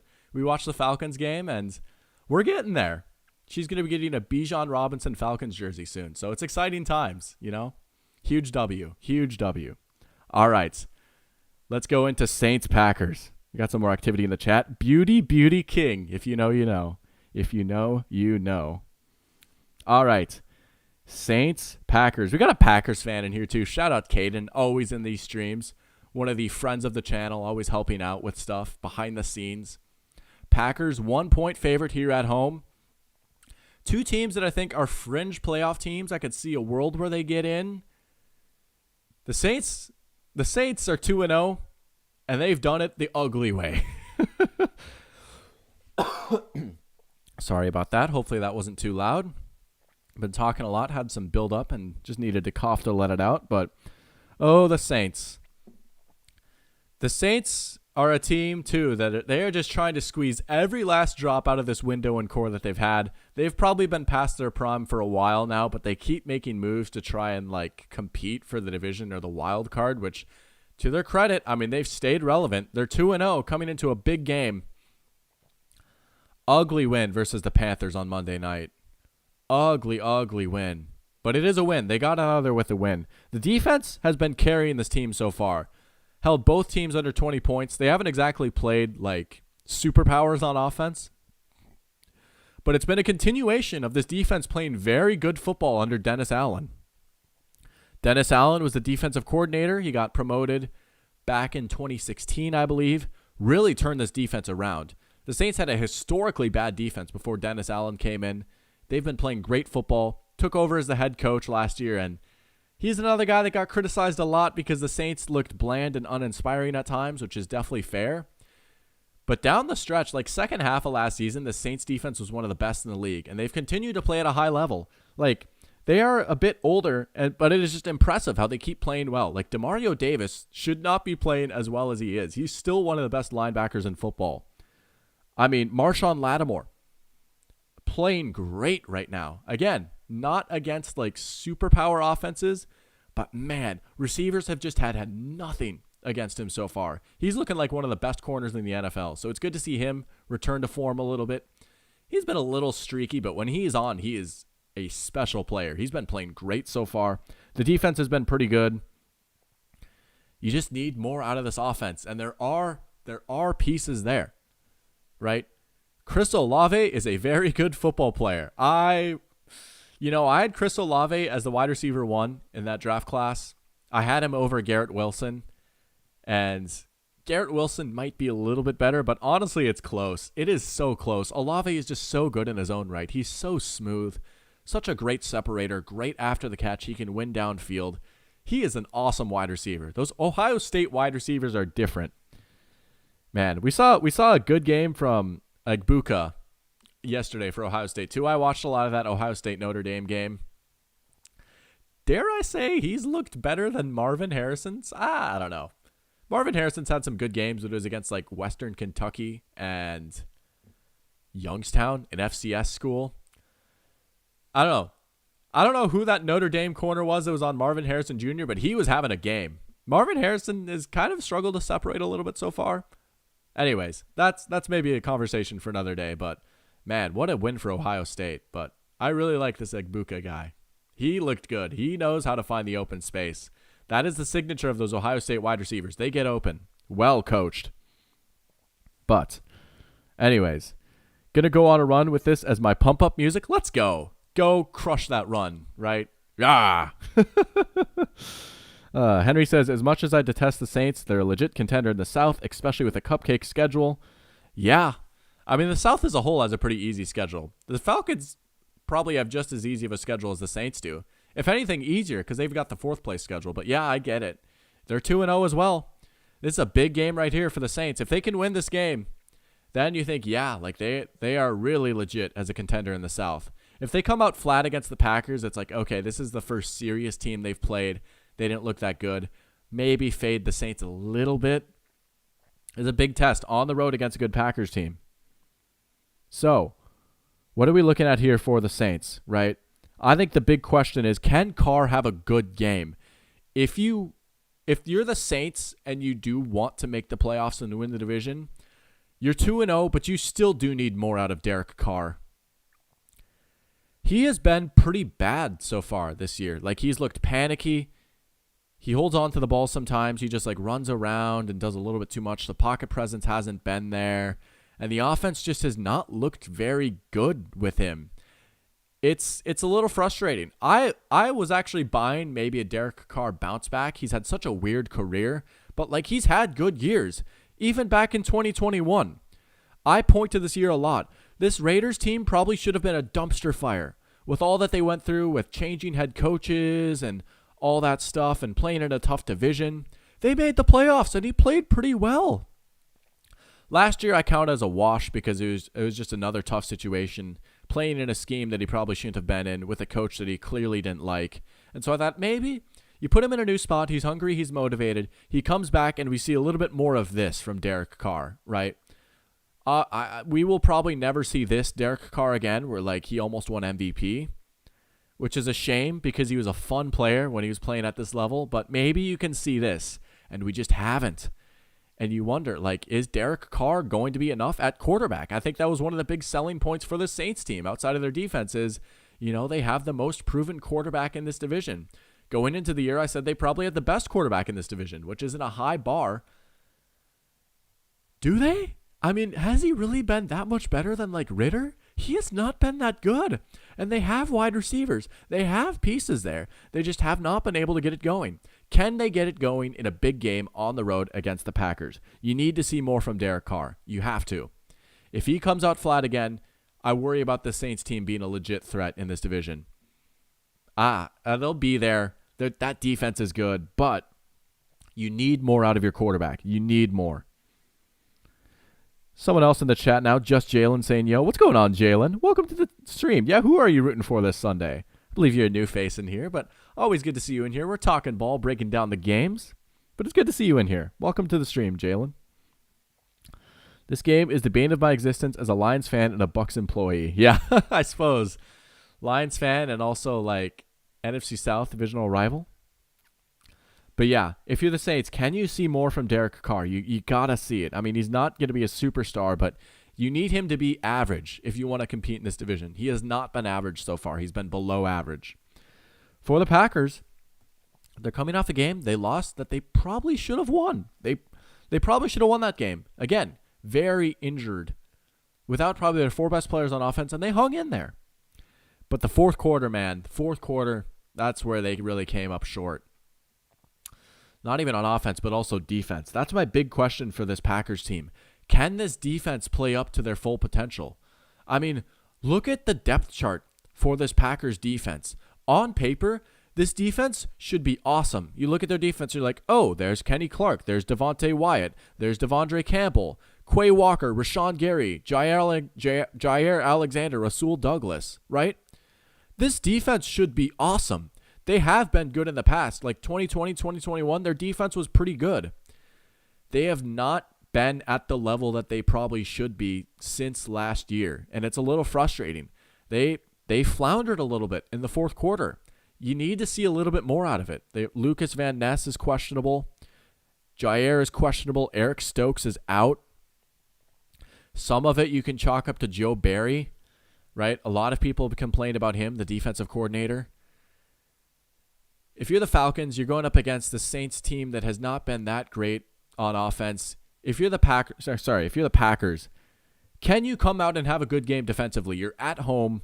Like, come out and show me something. Play to your talent level, because there's a lot of talent on this defense.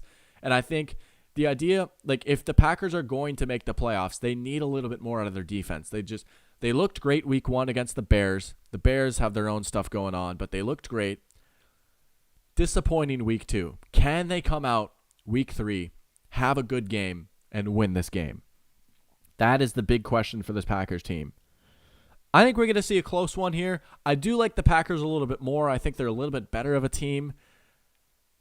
It'll be an interesting matchup, Dennis Allen's defense versus Matt LaFleur's offense. I just do trust this Packers team a little bit more. They're a little bit healthier.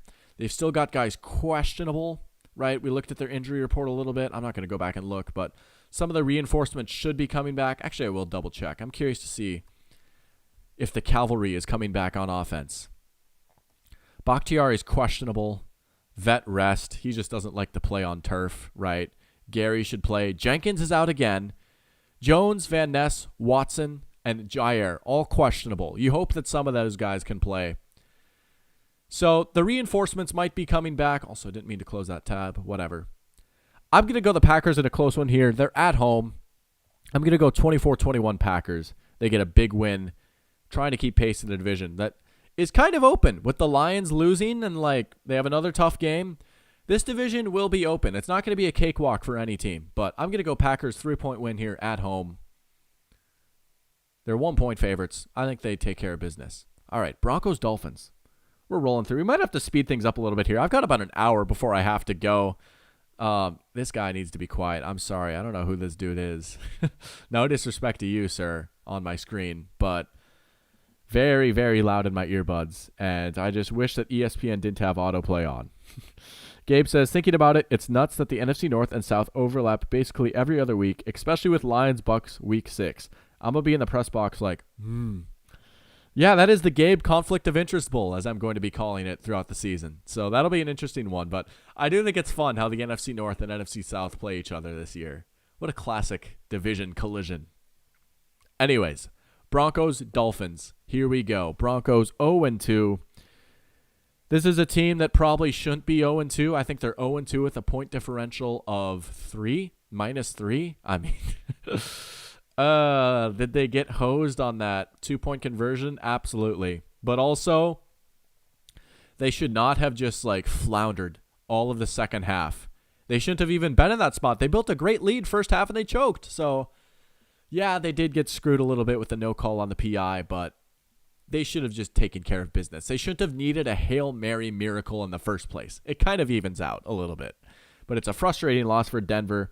A Denver team that, again, I kind of had as like a playoff dark horse, and they've played all right football, but the defense was really bad last week. The offense looked a lot better, but there has not been a lot of rhythm or consistency with this offense. Also worth noting, the Broncos are without Frank Clark and Justin Simmons. Missing 2 key pieces against this great Dolphins offense that we're going to talk about in a little bit. Shout out Miami. Shout out Miami getting it done on Sunday night, huh? Big win for them in Foxborough. But that's my big question for the Broncos. Can this offense find some consistency? It has just been all over the map for Denver, right? Last week, man, they come out firing on offense. First few drives of the game, right? You think, oh my goodness, Sean Payton is back. Russ is cooking. Here we go, right? Broncos country, let's ride. But then they fall off the horse. They fall off the horse. No. Look at this. Touchdown, touchdown, touchdown. And then fumble, punt, punt, interception, field goal, punt, field goal, Hail Mary. What happened? Like they hit these big plays early, and then as soon as the Commanders kind of like settled in a little bit, the bottom kind of fell out. They had an amazing start. They were hitting big plays off of play action, and you think, oh my goodness, this is the Denver offense we were promised, right? Russ finally hitting those deep shots again. He's hitting the moon balls. The play action game is there. Sean Payton back in his bag. Here we go. But after that, they couldn't get anything going. And so can they find some consistency? The week before against the Raiders, they had a decent start in the first half. Russ looked pretty good in the first half. Second half, only 3 points. They lose by 1. No rhythm or consistency in this offense so far. The running game has been very underwhelming. I was excited about this Denver running game. They made a lot of improvements on their offensive line on paper. And I was excited to see Javonte Williams come back. And it's just not been there. Russell Wilson was getting killed in this game too. The offensive line has been a little disappointing. Some of it is on Russ just holding on to the ball a long time. Like, that's just the quarterback he is. But man, they are going up against the Commanders' defensive line that took this game over. And we'll talk more about that in a little bit. But not very consistent. The offensive line has struggled a little bit. That's been frustrating. And they just haven't found rhythm. They've relied a little bit too much on those big plays. Can they get a few more good, honest drives going? And when they do, can they finish them off? Because they've been settling for field goals some. It's good to see the Broncos finally score some points, but man, tough loss for them. They need to be more consistent on offense. They deserve to lose that game. The no call was tough, but they deserve to lose that game, in my opinion. And they might need to put up some points against this Dolphins team that, before we talk about them, gonna get some coffee. Then we're gonna check the chat because you see some activity. I feel like I'm starting to wake up a little bit more. I'm not gonna lie. When I woke up this morning, it was like 7:30, and I was like, I was tired. I stayed up maybe a little bit too late last night. I was watching some college football. I watched most of the USC-Arizona game, Arizona State, I should say, which was fine. It was fun. It was good to see Caleb play. I like watching him play. I've been watching Succession right now, too, on HBO Max. If any of you guys have that, go watch that show. That show is awesome. I've heard so much hype about it. Like, people were comparing it to, like, is it better than Better Call Saul? That was, like, the big debate with the Emmys. And it's like, Better Call Saul is one of my favorite shows of all time. So if this show is even getting compared to it, I should probably check it out. And I'm just about to finish the first season. It's good. I really like it. But yeah, I stayed up a little bit too late watching that show. Anyways, a little tangent about my personal life. I like to dive in sometimes and meet the man behind the doctor, Eric. Just Jalen is rooting for the Patriots. I'm a new sub after I watched your last video. Great content. Hey, I appreciate it. You know what? Go Pats, right? They're playing the Jets today. Big game that we'll talk about in a little bit.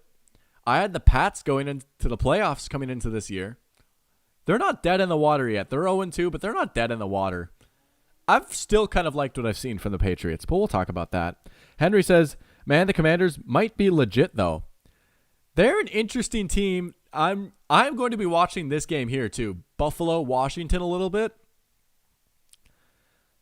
The Commanders have a little zing and pep on them right now. You know what? If you want to talk about karma, we've talked about Deshaun Watson and the Browns. You want to talk about some good karma? How funny is it that the Commanders might be good as soon as they get rid of Dan Snyder as owner? That's awesome. There's some good vibes around the Commanders. There's been good vibes in Washington. We have not seen that in a minute. So I'm happy for these Washington fans that have stuck it out and put up with all this crap. It's good to see. I don't know. Maybe FedEx Field will be a little packed today. This is a big game. So I'm liking the good vibes here in our nation's capital. Good to see the Commanders being good. Chicanery. He defecated through a sunroof. LOL. Classic. Chicago Sunroof. Great show. One of the best shows of all time, in my opinion. I like it even more than Breaking Bad, which is crazy. But yeah, I love those shows.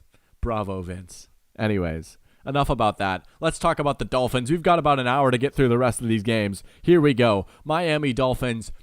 Talk about a statement win. I talked about this on my Thursday stream. Going into Foxborough and winning an ugly game, that is about as excited as you can get for this Dolphins team. In some ways, it's almost more exciting than if they were just gone and blown them out. Because this is the spots where the Dolphins kind of struggled last year. When they go up against really good defenses, maybe it's on the road in a tougher environment, and you kind of have to win ugly. You have to run the ball a little bit. The explosive plays weren't there. And they got it done, man. They got it done. This is a great win for the Dolphins. And it's a divisional win to boot. Credit the Patriots, right? What did we say last week? Bill Belichick probably going to cook something up for Tyreek Hill. A lot of 3 deep safeties, right? Those 6 defensive backs out on the field. They did everything they could to take away Tyreek Hill, and to their credit, they did. Tyreek Hill, pretty quiet game, right? 5 for 40. He had the touchdown, but 5 for 40. That is a huge win for the defense. Patriots defense played a great game. But the Dolphins got it done. They got it done on the ground. Raheem Mostert, great game running the ball, right?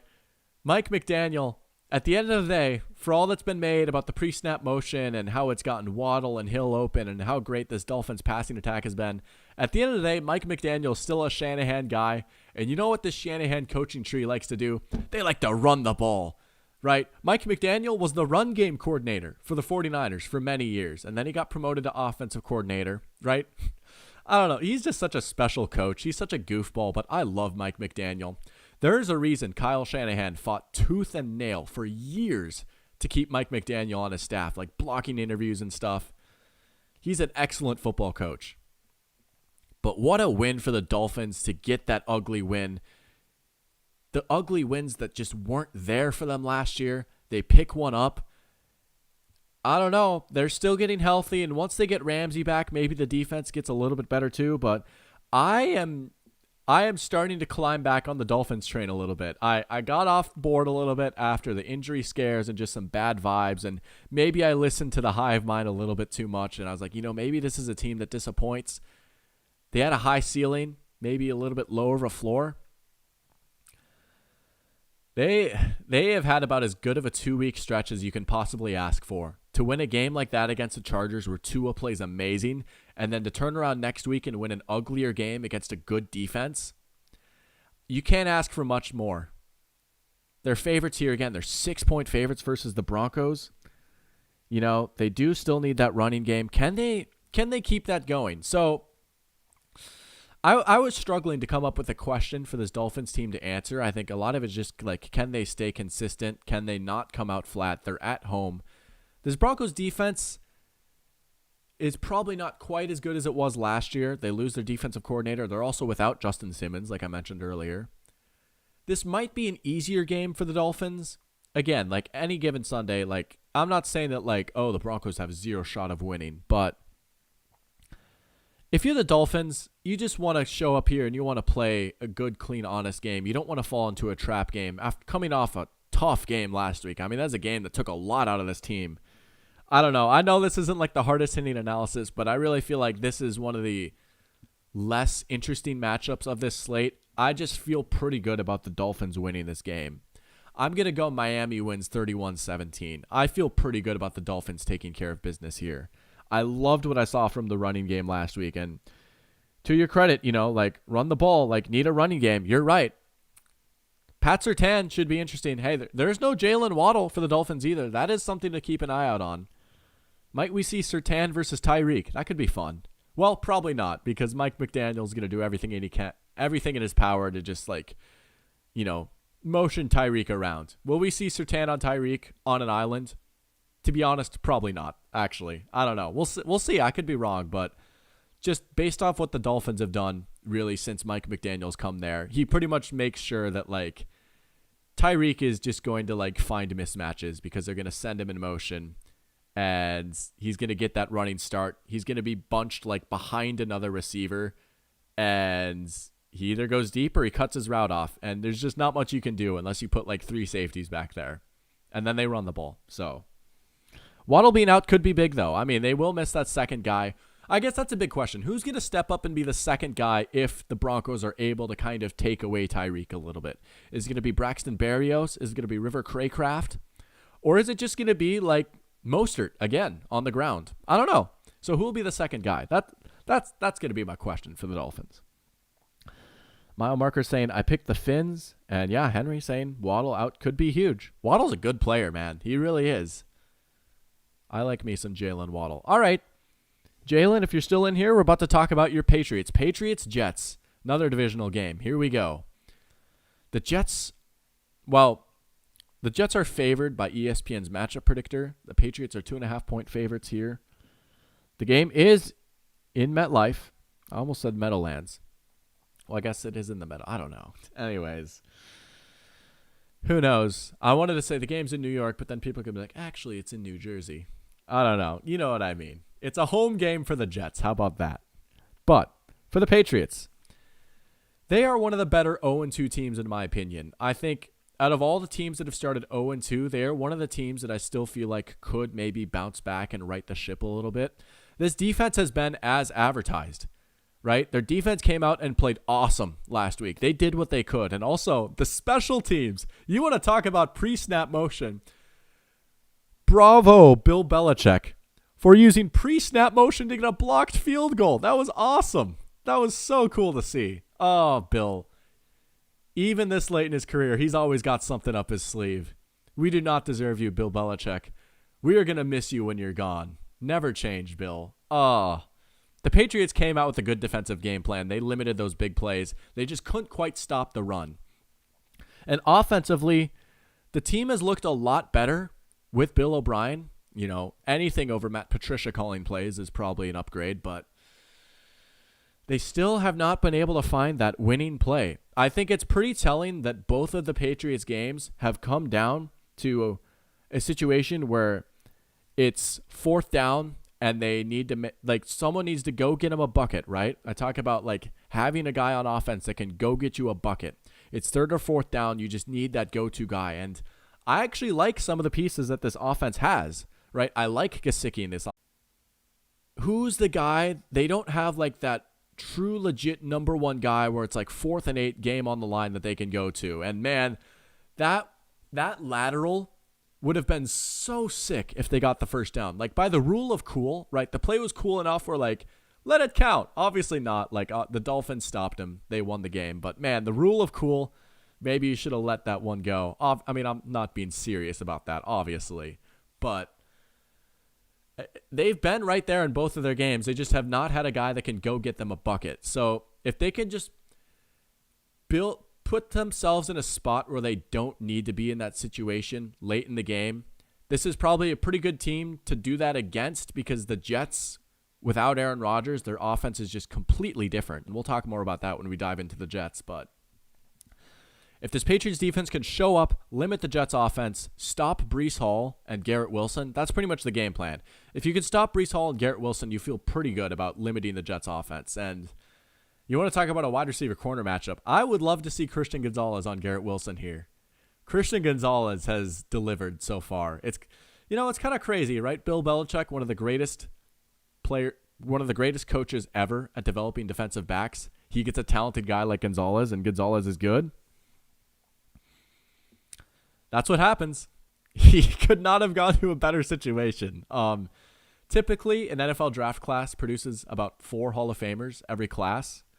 If I had to pick 4, I think Christian Gonzalez might be one of them, which, again, that is a hot, kind of a hot take. But if there's going to be 4 Hall of Famers from this draft class, I think of all the players, Christian Gonzalez is probably in the top 4 between his talent and the situation he's in. And he has looked good so far. He has. Had a pick last week. I love this Patriots defense. I think they are going to cause some problems for this Jets offense that not only do they not have Aaron Rodgers, but the offensive line is putrid. It's awful. It's so bad. The Jets probably lose to the Cowboys last week even with Rodgers. The Cowboys defense, their defensive line, their pass rush was just having their way with them. Jalen says, Patriots can't lose. We own the Jets. We just can't shoot ourselves in the foot again. I think that is, you don't even need to play that crazy. Just don't make dumb mistakes. Limit the Jets offense. You should win. For the Jets, the big question, can this team win with Zach Wilson? This is obviously a tough matchup, and historically, Bill Belichick's Patriots, they do own the Jets. If there's one thing Bill loves doing, it's beating the New York Jets. New York Jets legend, Bill Belichick. What's crazy to say, though, is that this is probably one of the more winnable games for the Jets looking ahead the next few weeks. They have the Patriots at home, then they have the Chiefs, the Broncos, and then the Eagles, right? Like, I talked about this last week. Like, what is the threshold for if they need to move on from Zach Wilson? I said they kind of need to go 2-2 here. And this is a game, like, this is one of their more winnable games. If they're going to sneak into the playoffs on the back of this great defense and everything else around them, it's the quarterback and the offensive line that really holds this Jets team back. If they are going to somehow sneak into the playoffs and Aaron Rodgers can make this miracle return, this is a game they kind of have to win.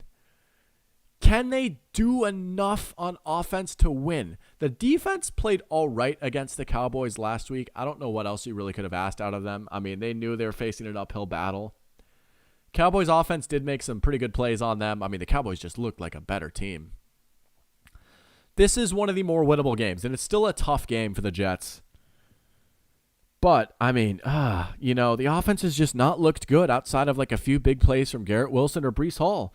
That has been what has been getting the Jets points, and it's the same story as last year with Zach Wilson. 3 interceptions against the Cowboys. Honestly, not even all those were on him. Like, one of them is just they were down late. He aired it out. He tried to make a big play. It just wasn't there. Whatever. The game is pretty much over at this point. But still, I mean, they just look inept at times on offense. I struggle to see this Jets team scoring more than like 14 points. I really do. So I feel pretty good about the Patriots in this one. They're 2.5-point favorites. I think they win comfortably. I've got the Patriots winning 25-14. They get in the win column. They get a much-needed win, and they keep their playoff hopes alive. The Jets, man, it has just gone downhill so quickly for this team. A team with so much promise going into the year. It stinks, but I've got the Patriots winning. Let's move on to Bills Commanders. A sneaky good game. Sneaky interesting. Bills are 5.5-point favorites.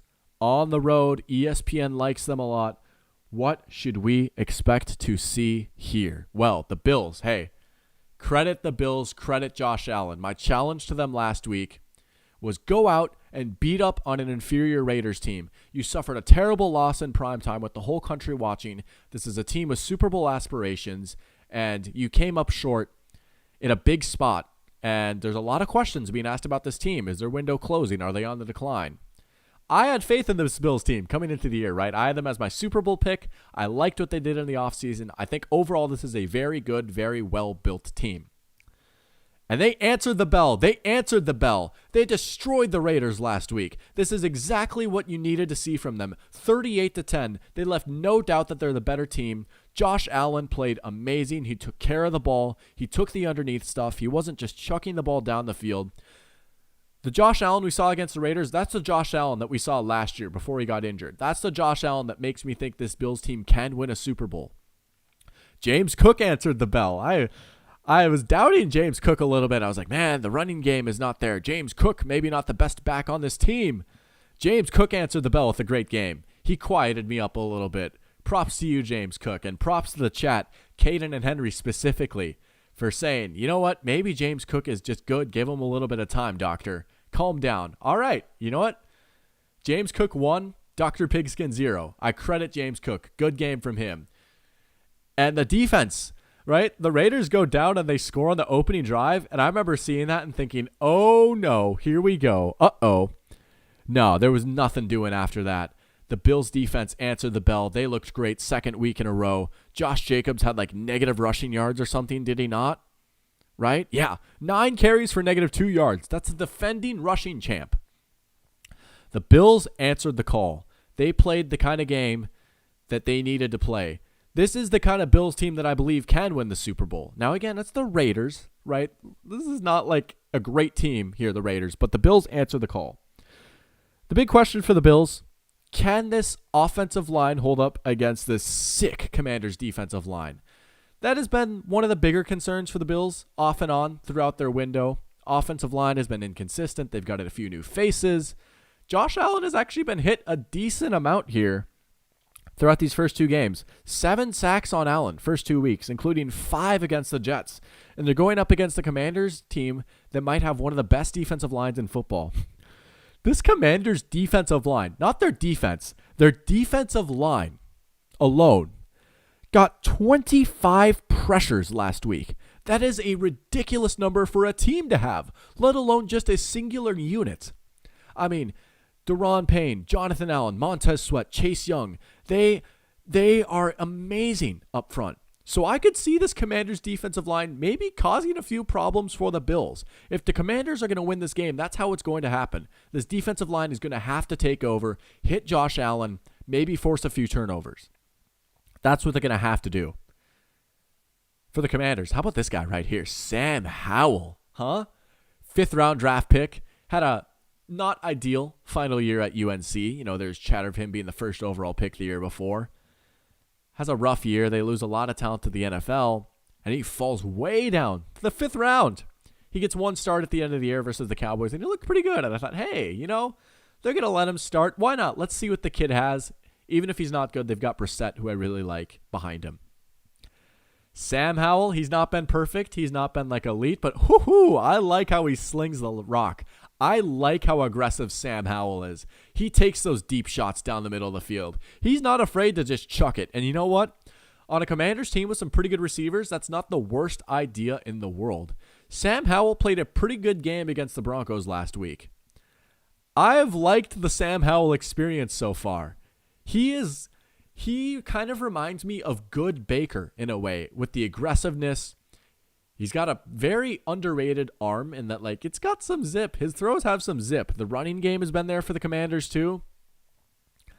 The Commanders, this is it. If they can hang with the Bills a little bit, full disclosure, before I even dive into my pick without spoiling, like, I have the Bills winning this game. But hey, you know, the Commanders, like, they have a little bit of zing and juice to them.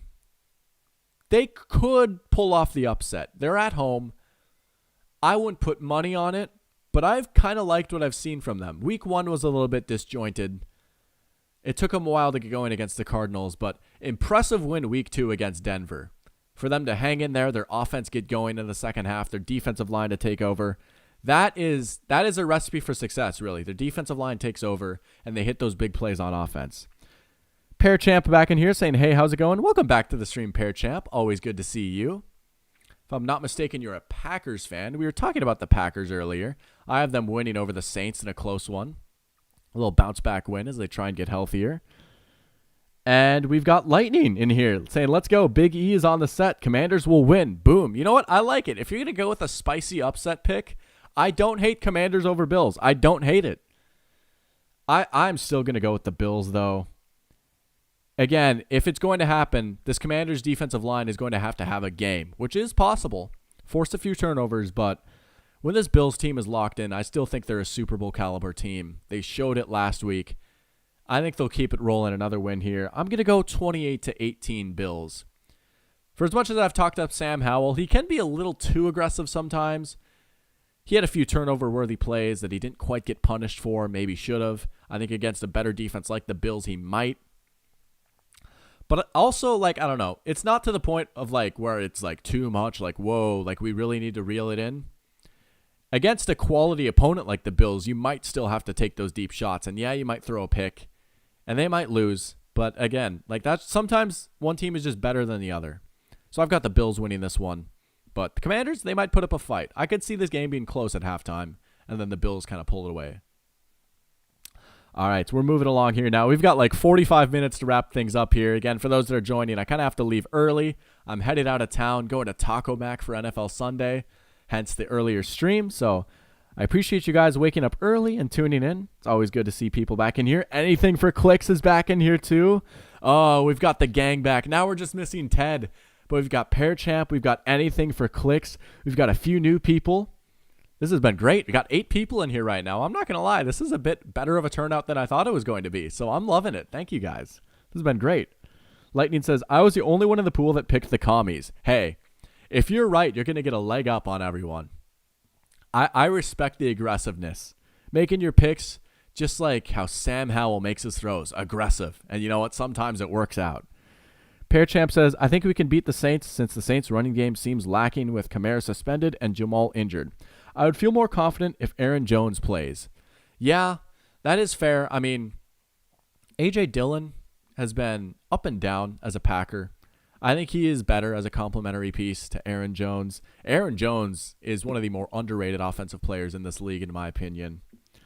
But yeah, the Saints running game and just their offense as a whole has not really been there. Talked about the struggles of Derek Carr earlier a little bit too, but good call on no Williams or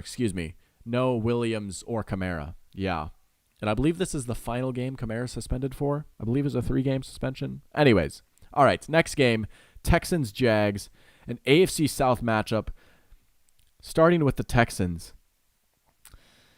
Yeah, I had them winning against the Colts last week, and that didn't happen. I talked up their defense a little bit, and it was not a great performance by them. They kind of got gashed, and Anthony Richardson got hurt in this game, which stinks. I believe he's out this week. You hate to see that happen. He's been injured in both games now, but man, he's looked fun when he's played. But I mean, the defense just really struggled for the most part. There's still flashes there. I've liked what I've seen from Will Anderson. He's continued to look really good so far.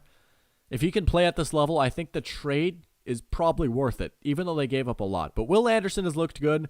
I also liked what I saw from C.J. Stroud. Stroud played a pretty good game. His numbers, maybe not quite as good as his numbers indicate, but overall, the accuracy, the touch that we saw in college was there on display on Sunday, and that's just refreshing to see. It's good to see positive reinforcement of some of the stuff we saw in college. Stroud threw some nice balls in there, and he's doing it with, not the greatest receiver room. He got Nico Collins involved, and he did it without a good running game behind him either. That's been a big thing for the Texans so far, as they have not been able to run the ball. That was what they wanted to do going into the year. DeMeco Ryans said, if we're a good football team, if we're a good offense, it's because Dameon Pierce is running the ball well. He hasn't been. The offensive line has been banged up, right? They've been struggling with injuries. I wonder how their injury report looks this week, actually, because that was something that was brought to my attention last week, is just injuries on the offensive line. How are they looking this week?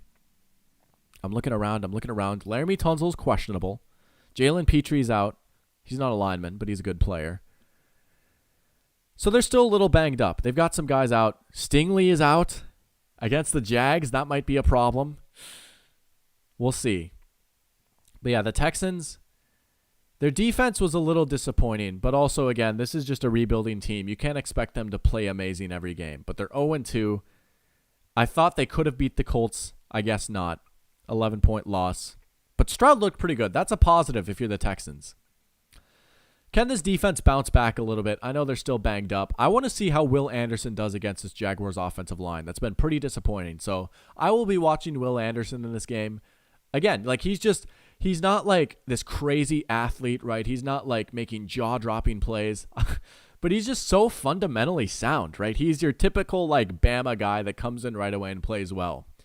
He has a deep bag of pass rush moves. Again, nothing crazy, but just he understands how to win against blockers. I've liked what I've seen from Will Anderson. He's looked like a good football player so far, and he's been producing for the Texans. Pearchamp says the Jags should bounce back after poor red zone offense. Also, I know we talked about it already, but how do you feel about your Vikings versus the Chargers? Good questions. Well, so Vikings-Chargers, that was the first game I talked about. I expect a lot of offense in this one. I'm curious to see how much either team runs the ball. The Vikings trade for Cam Akers, which signifies that they want to run the ball more. Akers probably won't play. But again, this is a Chargers run defense that historically the past few years has not been that great. Chargers defense as a whole has not been that great. They've given up a lot of big plays, even though that's what they're designed not to do. And I worry about this secondary. If I'm a Chargers fan, I worry about it versus Jefferson, Addison, and Hawkinson. I think there will be a lot of points. The Vikings winning by 3, 30-27. They're at home. It's a must-win game for both teams. It is going to be a toss-up. Both teams are agents of chaos. I think we're going to be in for a fun one. This might be the most fun 1 o'clock game, and that's not just me as a Vikings fan saying that. Both offenses have been clicking. Both defenses are pretty bad, and that promises for some pretty wild football. But it could go either way. Chargers are also banged up a little bit. And Anything for Clicks says, Week 1 had the Browns as a lock. Week 2, I had Tennessee. Week 3, I got Washington. All right. You know what? Hey, you're 2 for 2, right? Bit of a heat check here. I like it. If you go 3 for 3, I tip my cap to you. I already do tip my cap, but impressive. But yeah, let's talk about the Jaguars. The Jaguars, you are absolutely right there, Pair Champ. Bit disappointing in the red zone. I tell you what, if the end zone was like a yard longer or a yard deeper, the Jaguars probably beat the Chiefs. This was a game that was both disappointing and entertaining at the same time. There was a lot of great plays by both teams. The Chiefs' defense continues to look great. The Jaguars' offense was very inconsistent. Their offensive line killed them, killed some drives a little bit. And again, like they got in the red zone. They just couldn't finish off those drives. I mean, what? They didn't score a touchdown, did they? 9 points. I think all of them were field goals. They just had so many close calls in the end zone. Trevor had some good balls in there. I thought he played fairly well. He could have been a little bit better, but I thought he did what he could. He got sacked 4 times, which you never want to see. But again, like, if the end zone was just a little bit bigger, I really feel like they would have won that game because they had 2 separate touchdowns. You know, why 3 actually, because it was on 3 separate drives, but they had 4 touchdowns that like were out of bounds by like a foot, and they were just so close. So I still am not too worried about this Jags team. Obviously, you don't want to score 9 points at home in a statement game, but the throws were there. Some people are a little frustrated with the play calling right now. The offense just hasn't been quite in a rhythm that you'd want it to be for how much hype this offense has gotten. This is a good get-right opportunity here against the Texans, who I think they just outclassed. They're also back at home. They're 7.5-point favorites. If you're the Jags, can you just get a little bit more out of your offensive line? Can you keep Trevor clean? And can Trevor get the ball out a little bit quicker? That was a big change he made last year. I talked about it in my Jaguars video. He went from having one of the longest time to throws to one of the quickest. And the Jaguars' offensive line wasn't that great last year either. But when you get the ball out quick and you can move around like Trevor can, he's a pretty good athlete. It doesn't matter as much, but it mattered last week. So I would like to see this Jaguars offense, especially their offensive line, bounce back, finish off some drives in the red zone. I'm going to take the Jaguars in here. I mean, I still think they're the better team. Big divisional win, get right game at home against the Texans. I'll go Jacksonville 28, Houston 17. Pretty comfortable win for the Jaguars. They take care of business. All right, we got to keep moving. It's 11:02 now. We got like 30 minutes. Let's go to the Baltimore Bowl. Colts versus Ravens. The Baltimore Bowl. Of course, the Colts used to be in Baltimore, and then they got up and moved in the middle of the night out of nowhere. But we've seen some fun matchups between these two teams in the past. I was thinking about the Monday night game where Lamar was awesome. Right, that's the game that, like, man, like, look at how good Lamar is. He is a good passer. We saw that last week, too, which we'll talk about. But first, with the Colts, no Anthony Richardson, which makes this game a little less fun for the Colts, obviously. Still no Jonathan Taylor. Not a very inspiring offense when you take away those two guys, to be honest. Minshew did play pretty well, to his credit. I mean, he's definitely one of the better backups in the league. He did play pretty well when he came in for Richardson. Very efficient. Also, Zach Moss had a good game, which I did not have on my bingo card. But hey, he played pretty well. Pittman is all right. The Colts' defensive line really showed out against the Texans. I mean, Grover Stewart and DeForest Buckner, you could argue, best interior duo in the league. They showed out again. And again, the Texans' offensive line was banged up, but they played great. If you're the Colts going up against this Ravens team, I mean, I don't want to be lame and say I don't really see a way for them to win this game, but especially in Baltimore, without your starting running back, without your starting quarterback. I mean, what is the path to this Colts team winning the game? I guess you try and just like slow down this Ravens offense again, right? You hope that your defensive playmakers can make plays. You hope that Stewart and Buckner can have great games. I don't know. Again, like, I don't want to be lame and say, like, I don't really have much to say about if the Colts can win this game or not, but really the focus is on the Ravens. The Ravens played a great game last week. I had the Ravens losing, right? Looking at the Ravens, going up against the Bengals, I thought this was the bounce back week for the Bengals. Yeah, Burrow's been dealing with that calf injury, but, like, the Ravens were without their top corner, Marlon Humphrey, and outside of him, like, the depth is a little shaky, and you think surely T. Higgins and Jamar Chase against a banged-up Ravens secondary, like that is a good recipe for success. The Ravens won again. Lamar played great. His stats aren't crazy, but he made some awesome throws down the field. This is the Lamar Jackson that you want to see if you're the Ravens. Oh, man, this was the Todd Monken offense that we were promised. He looked awesome in this game. He made some high-level throws. And the Ravens, they're 2-0. This is as good of a start as they could have asked for. A win. They win their road Bengals game. That is the perfect start for them. Absolutely perfect. If you're the Ravens, you want to keep it cooking on offense. Let's see another big game. Again, this Colts secondary, I mean, they got gashed again last week. It didn't matter. They ended up winning. But this is a very young, unproven secondary. You know, you worry about the defensive front a little bit with Buckner and Stewart, but you can attack these corners. Maybe Zay Flowers goes off for another big game. He's been looking good.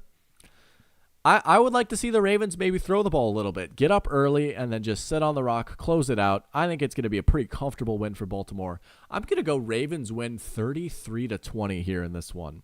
Give me the Ravens by 13. And sorry, if you're a fan of the teams that I'm covering now, I'm sorry that I'm speeding up, but I do kind of have to go quick here. We finally made it out of the 1 o'clock slate, which is a huge 1 o'clock slate. There's a lot of games. There's only 3 4 o'clock games, which I have mixed feelings about, but it's easier to focus on all of them. But let's go to Panthers-Seahawks. I'll check chat here, see if there's any activity. Oh, man. The autoplay is just killing me. I got to find a way to turn off the autoplay. But anyways, Panthers-Seahawks. Panthers came out flat again last week on offense. Now they're going to be without Bryce Young. Andy Dalton is going to get the start. And it is pretty close to over for the Panthers already. And I am fully well aware that I picked this team to win the division. And I am ready to own that I was terribly wrong. I took a gamble and it has not paid off. And this Panthers offense has just been so unbelievably frustrating. And I think a lot of it, I put a lot of it on Frank Reich, actually. Right?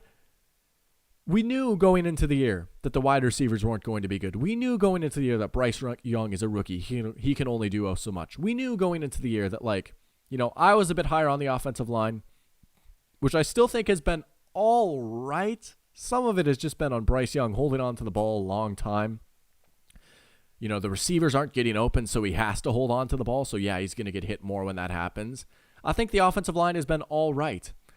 But, man, the offense that this Panthers team is running is just so counterintuitive when you don't have good wide receivers and you're built more through the offensive line and the running game. It's just what they're doing offensively.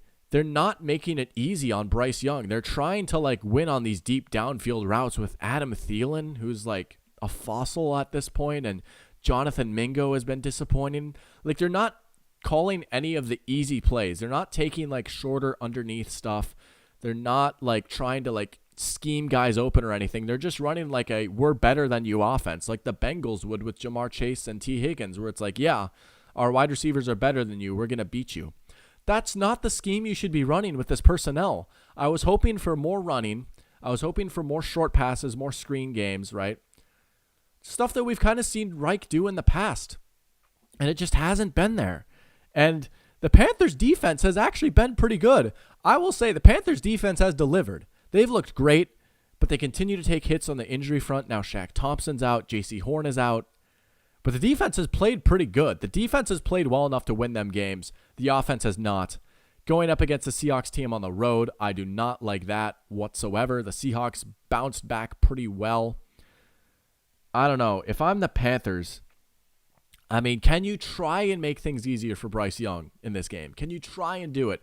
They're going up against a pretty talented secondary, which has not played up to their talent level so far. The Seahawks, that is, their defense and their secondary. And their pass rush isn't the greatest. So if you're the Panthers, can you just try and make life easier for Bryce Young? It's okay to take the shorter dink and dunk stuff, set up some screens, some draw plays, play action. That's okay. Just make life easy for your rookie quarterback who does not have a lot of talent around you. That's what I want the Panthers to do. They just have not done that enough to my liking yet. That is my opinion on this game for the Panthers. And for the Seahawks, great bounce back win on the road against Detroit. Geno Smith bouncing back himself, right? I asked a few questions about him after the Rams game. Didn't look the greatest. Whew, he came out firing again. It was good to see. He still has not written back yet. Geno played great. The wide receivers making plays. The defense, though, still a little shaky. Teams have kind of had their way through the air so far. Corners have been getting picked on. Witherspoon has been very hit or miss. That was the guy that the Lions came at hard last week, was Devon Witherspoon. And he made a few good plays, but he also got burnt a few times. And that flea flicker I talked about early when previewing the Lions game, like he bit hard and they got a touchdown out of that. So against this inferior group of wide receivers, if you're the Seahawks, what I want to see is go out, have a good game, shut down this passing attack, get some confidence for your defense, get a nice win, try and contain this Panthers offense. I feel good about Seattle winning at home. I'm going to take them winning 27-14. Good win for the Seahawks. They moved to 2-1, trying to keep pace in the NFC. But the Panthers, man, they've been disappointing. I mean, it was always a possibility that they could come out like this and their offense just is bad, and that's been the case. I still like this defense. I really do. They might not be as good this week. They continue to suffer injuries. This defense at full strength is really good, though. I stand by that. The offense just has not been good. Has not been good. They might finish last in that division. They might be. Well, they wouldn't be picking high. The Bears would be picking high. The Bears have their pick, which let's talk about the Bears. Tough week for them. Again, don't want to get into too much of the off-field stuff. It's dumb, obviously. You just hope it's not true for the sake of everyone. If it is true, it's terrible. Get him out of here forever. But, and then beyond that, you've got Justin Fields kind of like making some interesting comments about the play calling and how he's been used. It's been a disaster for the Bears, to put it lightly. They lose to the Bucs last week in a game that they were clearly the worst team, in my opinion. Their defense gave up some big plays. I mean, it's been both sides of the ball. It's not even been the offense. The defense has been bad, too.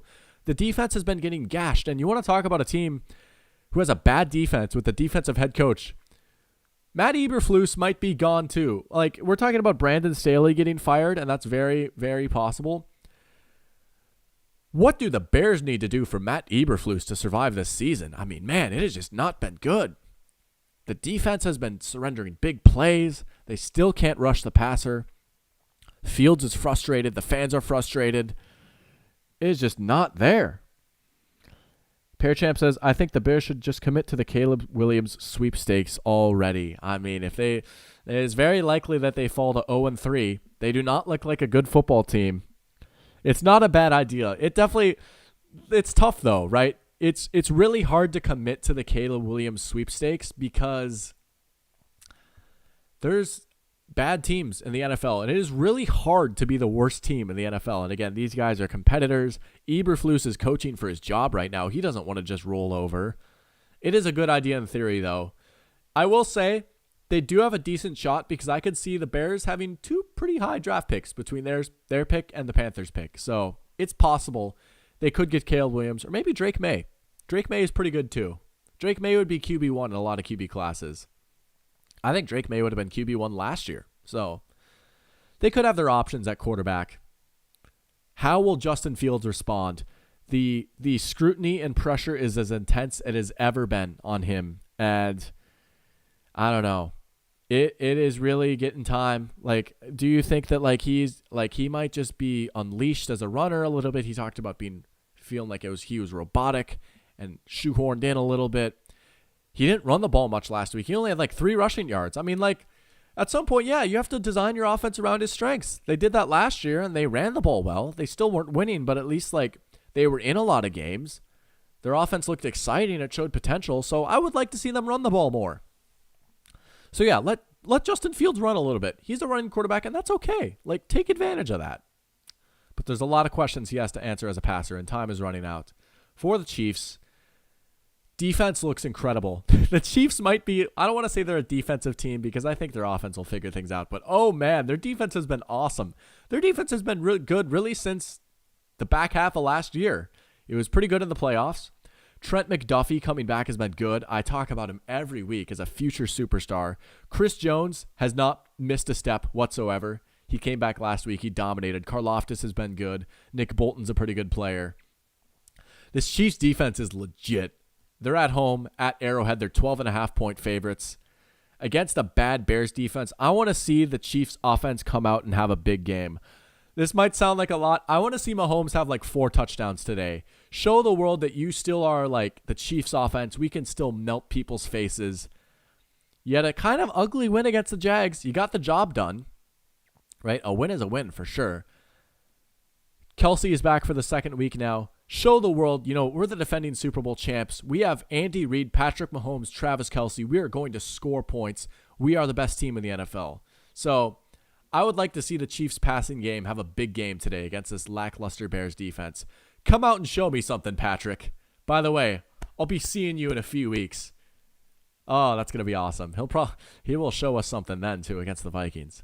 First game ever against the Vikings for Patrick Mahomes. I'm so excited. Patrick Mahomes has never played against the Vikings before. Vikings and Chiefs played 4 years ago, but Mahomes was hurt. That was the Matt Moore game. And the Vikings lost. Parachamp says, the Jags were the worst team 2 years in a row, and look at them now. Yeah, hey, they were pretty bad. It was pretty rough. Trayvon Walker, I don't know. He's playing some pretty good football right now. People don't really talk about him, but I've liked what I've seen from Trayvon Walker. He's getting there. I like Trayvon Walker. Elite against the run. He's made progress as a pass rusher. All right, we've got 15 minutes. We got to get through these games. Cowboys, Cardinals, on paper, should be a blowout. Again, terrible news about Diggs getting injured. You hate to see it. Overall, though, this Cowboys defense should be fine. They should be fine. They still got Micah Parsons. They've still got Stephon Gilmore. They've still got DeMarcus Lawrence and Mozzie Smith and Osa Odigizua. They've still got Dan Quinn calling plays defensively. They should be fine. They'll still probably be one of the best 3 defenses in the league. They've got a deep safety rotation. They just might not be generational without Diggs. But the offense has been good too. It's kind of funny, right? There was a lot of fuss made about Mike McCarthy taking over as play caller, and I was kind of a little skeptical about people pushing back against it. Like, I could see why people were hesitant because we hadn't seen it in a while. But that was the other thing. We hadn't seen it in a while. We had not seen Mike McCarthy call plays. How could we just say so confidently it was going to hinder this team? There was just so many conflicting criticisms of like, oh, they might run the ball too much. Oh, they might pass the ball too much. No, they've been good. This is a good offense. Dak is a good quarterback. They upgrade at receiver with Brandon Cooks. This is a good offense. I don't know. People, even last week, people saying, oh, they ran the ball a lot. Yeah, they were killing the Jets. They're just closing out the game. They have a good defense. Of course they are. I don't know. People just love to find problems with the Cowboys because it's low-hanging fruit to hang on them. Low-hanging fruit to hate on them, excuse me. I'm sorry. This is just a really good football team. 13-point favorites. They probably cover. The Cardinals they've been a little feisty. They have. They're 0-2, as most people expected. And again, this might be the worst team in the NFL. That was a tough loss against the Giants, letting up that lead. They were up 21 and they blow it. But they've been playing with a bit of an attitude. I like Josh Dobbs running people over, right? They're coming out to play. They are trying, You got to respect it. They're trying their best. Maybe that's the nicest thing I can say about this Cardinals team, but they're trying their best. The defense has looked good at times. The bottom kind of fell off last week, but Josh Dobbs looks all right. James Conner looks pretty good. If you're the Cardinals, if you could be feisty for a quarter to a half, you feel pretty good. I don't see a world where they win this game, to be honest, but if they could be feisty for a little bit, you feel good. I'm going to go Cowboys win big here. Cowboys win 35-20. 3-0, man. Dallas, they're a good football team. All right. 3 more games. The Sunday night game, the Immaculate Reception rematch, Steelers-Raiders. Some people are complaining about this, and I get it. There might not be fireworks. Vegas is a 3-point favorite at home. Interesting. 2 classic franchises, though. I don't know. Crazy stuff always seems to happen when these two teams get together. We had an awesome game last year when these two teams played on, was it Christmas Eve, I think? It was like the 50th anniversary of the Immaculate Reception plus 1 day. Kenny Pickett had that awesome game-winning drive. I think we could be in for a sneaky good game. It might not be like 50-49, but I don't know. Crazy things seem to happen when these two teams get together. I think we'll be in for a fun game. The Steelers are there. I don't know. Their defense, you want to talk about something to watch. We're going to watch two of the premier defenders in the NFL, TJ Watt and Max Crosby, and that might be fun. Max Crosby could destroy the Steelers' offensive line. People are calling for Matt Canada's head, and I get why. The Steelers' offense has just been so bland. It has not been good. Their defense carried them to that win last week. Can they get something more going on offense? Can we see more Jaylen Warren, please? I liked Najee Harris coming out of college. He seems like a good dude. I'm sorry. I think Jaylen Warren might be the better back on this team. Can we please see more Jaylen Warren? That's what I want to see from the Steelers. And for the Raiders, I mean, can Josh Jacobs run the ball? He's looked slow so far. Like, he just has not looked as good as he was last year. Can they get Josh Jacobs going a little bit? They're going up against a great defense, so that's going to be a tall task, but that might be their recipe for success. I don't know. Like, the Steelers' defense as a whole is really good. TJ Watt could wreak havoc again against this offensive line. I could see them forcing a few turnovers. That is something to watch out for. This game really is going to be a toss-up. Pear Champ says, I think the Steelers' defense will just run over the Raiders. I would probably have to agree with you. I'm going to give the slight edge to the Steelers here because I think their defense, the Steelers' defense is the best unit in this game. Out of both teams' defenses or offenses, the Steelers' defense is the best unit. I also just trust Mike Tomlin as a coach much more than Josh McDaniels. The Steelers play well under the lights. They're going into Vegas, but I feel good about the Steelers. It should be a close game. Should be a fun game. I'm going to go the Steelers 22-19, 3-point win. Give me the Steelers. Let's go Pittsburgh. Here we go. Only way Raiders win is if Josh Jacobs wakes up. Yeah, he's been kind of sleepwalking the first 2 weeks. I don't know. All right, 2 more games, the Monday night doubleheader, and then we're going to wrap things up. We probably won't do prize picks today, so sorry about that. I mean, if you guys have any quick questions, you can get it in, but I got to get going in like 9 minutes here. Ted is in here. Let's go. All right, Ted is joining us at the very end. He says, usually the Raiders always pull out the win on Pittsburgh. However, I'm still going to go with Pittsburgh. I think they're the better team, and I agree. And Mile Marker says, hope so. I picked the Steelers. Well, I agree with that pick. I think it's a good pick. All right. Eagles, Buccaneers, Monday Night Football. Gabe, if you're still in here, this is the game, right? Let's see how good Tampa is. Can they show up? Can they look good against the Eagles?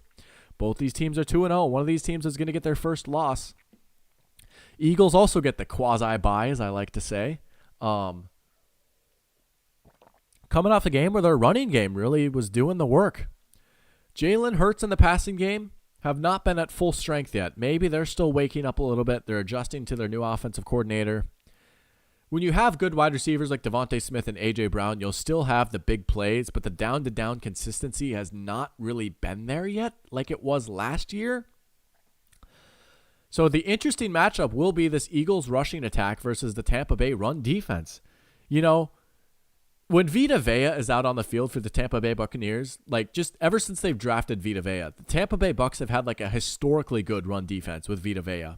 They have Kancey too. They have Devin White, Levante David. This is a strong team up the middle that is pretty good against the run. This Bucs defense overall is pretty good. Vita Vea versus this Eagles line. Like Vita Vea versus Kelsey is going to be a fun matchup. Ooh, you want to talk about good on good. That's going to be some good football right there. Vea versus Kelsey. Can Baker have another game like he did last week? You know, week 1 against the Vikings, rough first half. He looked flustered. Second half, a lot better. Week 2 against the Bears, that's good Baker right there. That's what you want out of Baker. He had a pretty clean game. He hit the big plays to Mike Evans. They were there against the bad Bears defense, and he hit them. Can Baker play another clean game? He's got the ultimate test now. He's going up against Philly, one of the best defenses in the league. Can he continue to play clean, or is this the game where the other shoe drops for Baker and maybe the Buccaneers get blown out?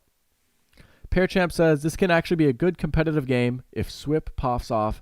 But if Swift pops off again, then the Bucs will lose. I mean, that is the big thing. Can this Bucs team limit the Eagles' rushing attack? If they can, I think it can be a little close. If you're the Eagles, just show me some more down-to-down consistency with your passing game. It just hasn't quite been there yet. A lot of underneath stuff, a lot of stuff behind the line of scrimmage. Right? For those of you that were in that Thursday night stream, people are saying, you know, the Eagles offense didn't look that confident passing the ball. I'd like to see more of that. You're the Eagles. You're a good team. You have these great wide receivers. The shots, like you'll hit a few big plays. Keep trying it. I don't know. And work the intermediate part of the field more too. Easier said than done, obviously. Like it's not just as simple as that. I get it. But so yeah, I'd like to see the Eagles passing game be a little bit more consistent. The Bucks could pull off the upset, but I like the Eagles here on the road. I think the Eagles get it done. I'll go 27-19. 8-point win for the Eagles. Pear Champ says, do you think Baker or Jalen has been playing better? That's tough to say. I mean, overall, I still think Jalen Hurts is definitely the better quarterback.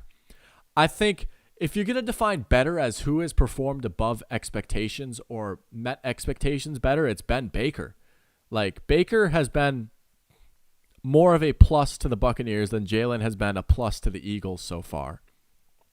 Jalen Hurts is the better quarterback, but Baker Mayfield has punched above his weight more than Jalen Hurts has, if I'm going to say it that way. And that's not even to say Jalen Hurts has been bad, but he's not quite been at the level he was last year. And probably a lot of that was to be expected with the good old brain drain. Losing both coordinators, man. I mean, people kind of glossed over that. And maybe I'm talking too much because like the Eagles are 2-0 and maybe it doesn't matter that much. But this does not look like the same team from last year. Still a good team, but they're not going to kick everyone's teeth in every week like they did last year. Pear Champ says, I agree. Thank you. Appreciate it. And Gabe says, I'm wearing a Swift jersey right now. Interesting. All right, last one. We're going to spend the last 5 minutes talking about this. I'm actually very excited for this one. If you watched my stream on Thursday, I talked about this game a lot, actually. Rams, Bengals. Super Bowl rematch that I didn't think much of going into the year. I was like, oh, Rams, Bengals. Hey, I don't know. This could be an interesting game. Let's take a look at the Bengals injury report. Check in on Joseph Burrow, the Centennial Elementary alum. Joe Burrow did not practice on Thursday. Limited participation on Friday and Saturday. He is listed as questionable. It's not a guarantee that he'll play. We might see is it Jake Browning who would play? If Burrow doesn't play, I think the Rams win for sure. If he does play, we'll see. Cleaner injury report for the Rams. The Rams, I'm telling you, they have been playing some excellent football so far. They were right there with the Niners in this game. They really were. They held their own, and I know that Sean McVay kicked the field goal to cover the spread and make the game look better, and there's questions about that or whatever, but look at this. The 2 late turnovers, and one of them was just like a drop by the running back that was just like a freak play. The running back needs to catch that ball, but it turns into an interception instead. I mean, look at this. The game was tied up until like a minute 21 left in the third quarter. And then the Rams had some chances to answer, and they just couldn't. They ran out of steam at the end. But this Rams team is good.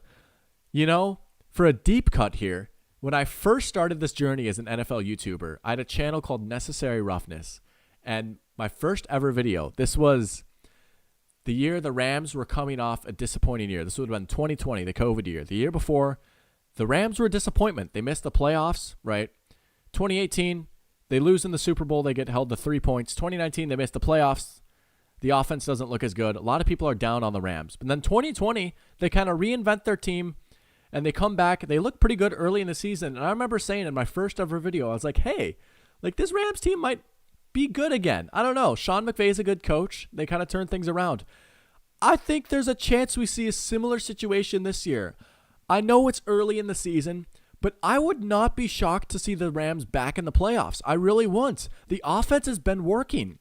McVay's a great coach. Stafford's been awesome. I mean, they're getting great production out of Puka Nacua and Tutu Atwell. I'm just as, if not more, surprised about how good Tutu Atwell has been. The defense is very top-heavy, right? But they held their own for the most part against the Niners. I just think with a limited Burrow, right? And the Cincy offense has just not looked very good with Burrow limited. The offensive line has not been good.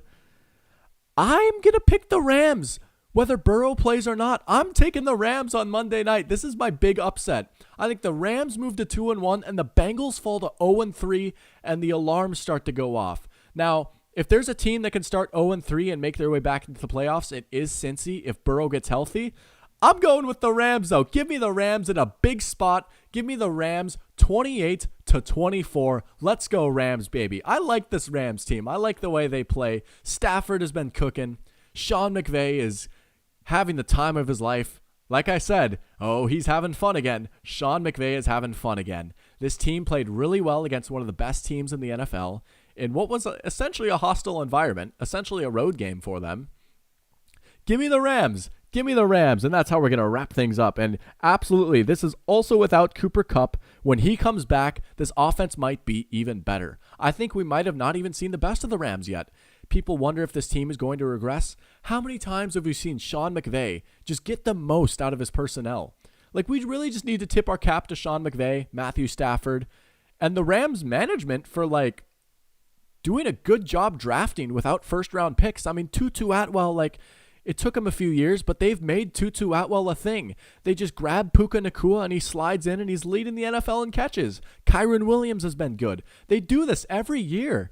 People write them off as like, oh, they're going to stink because all their first-round picks are gone. But they hit on their late-round picks. They've got such great coaching. They've got a great quarterback. Stafford looks healthy.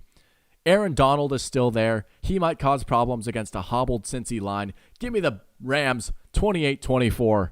All right, it's 11:30. I hate to end so abruptly, but that's going to be all from me today. Thank you guys so much for watching and tuning in. I've had a lot of fun with you guys talking ball, as always. Appreciate those who got up an hour earlier, too, with the earlier start. Hopefully, we can get back to our regular start next week, but that's another Pigskin pregame. Thank you guys so much for watching. I love you guys. Go enjoy the games. We've got a great Sunday of football coming up. Hope to see you all again soon.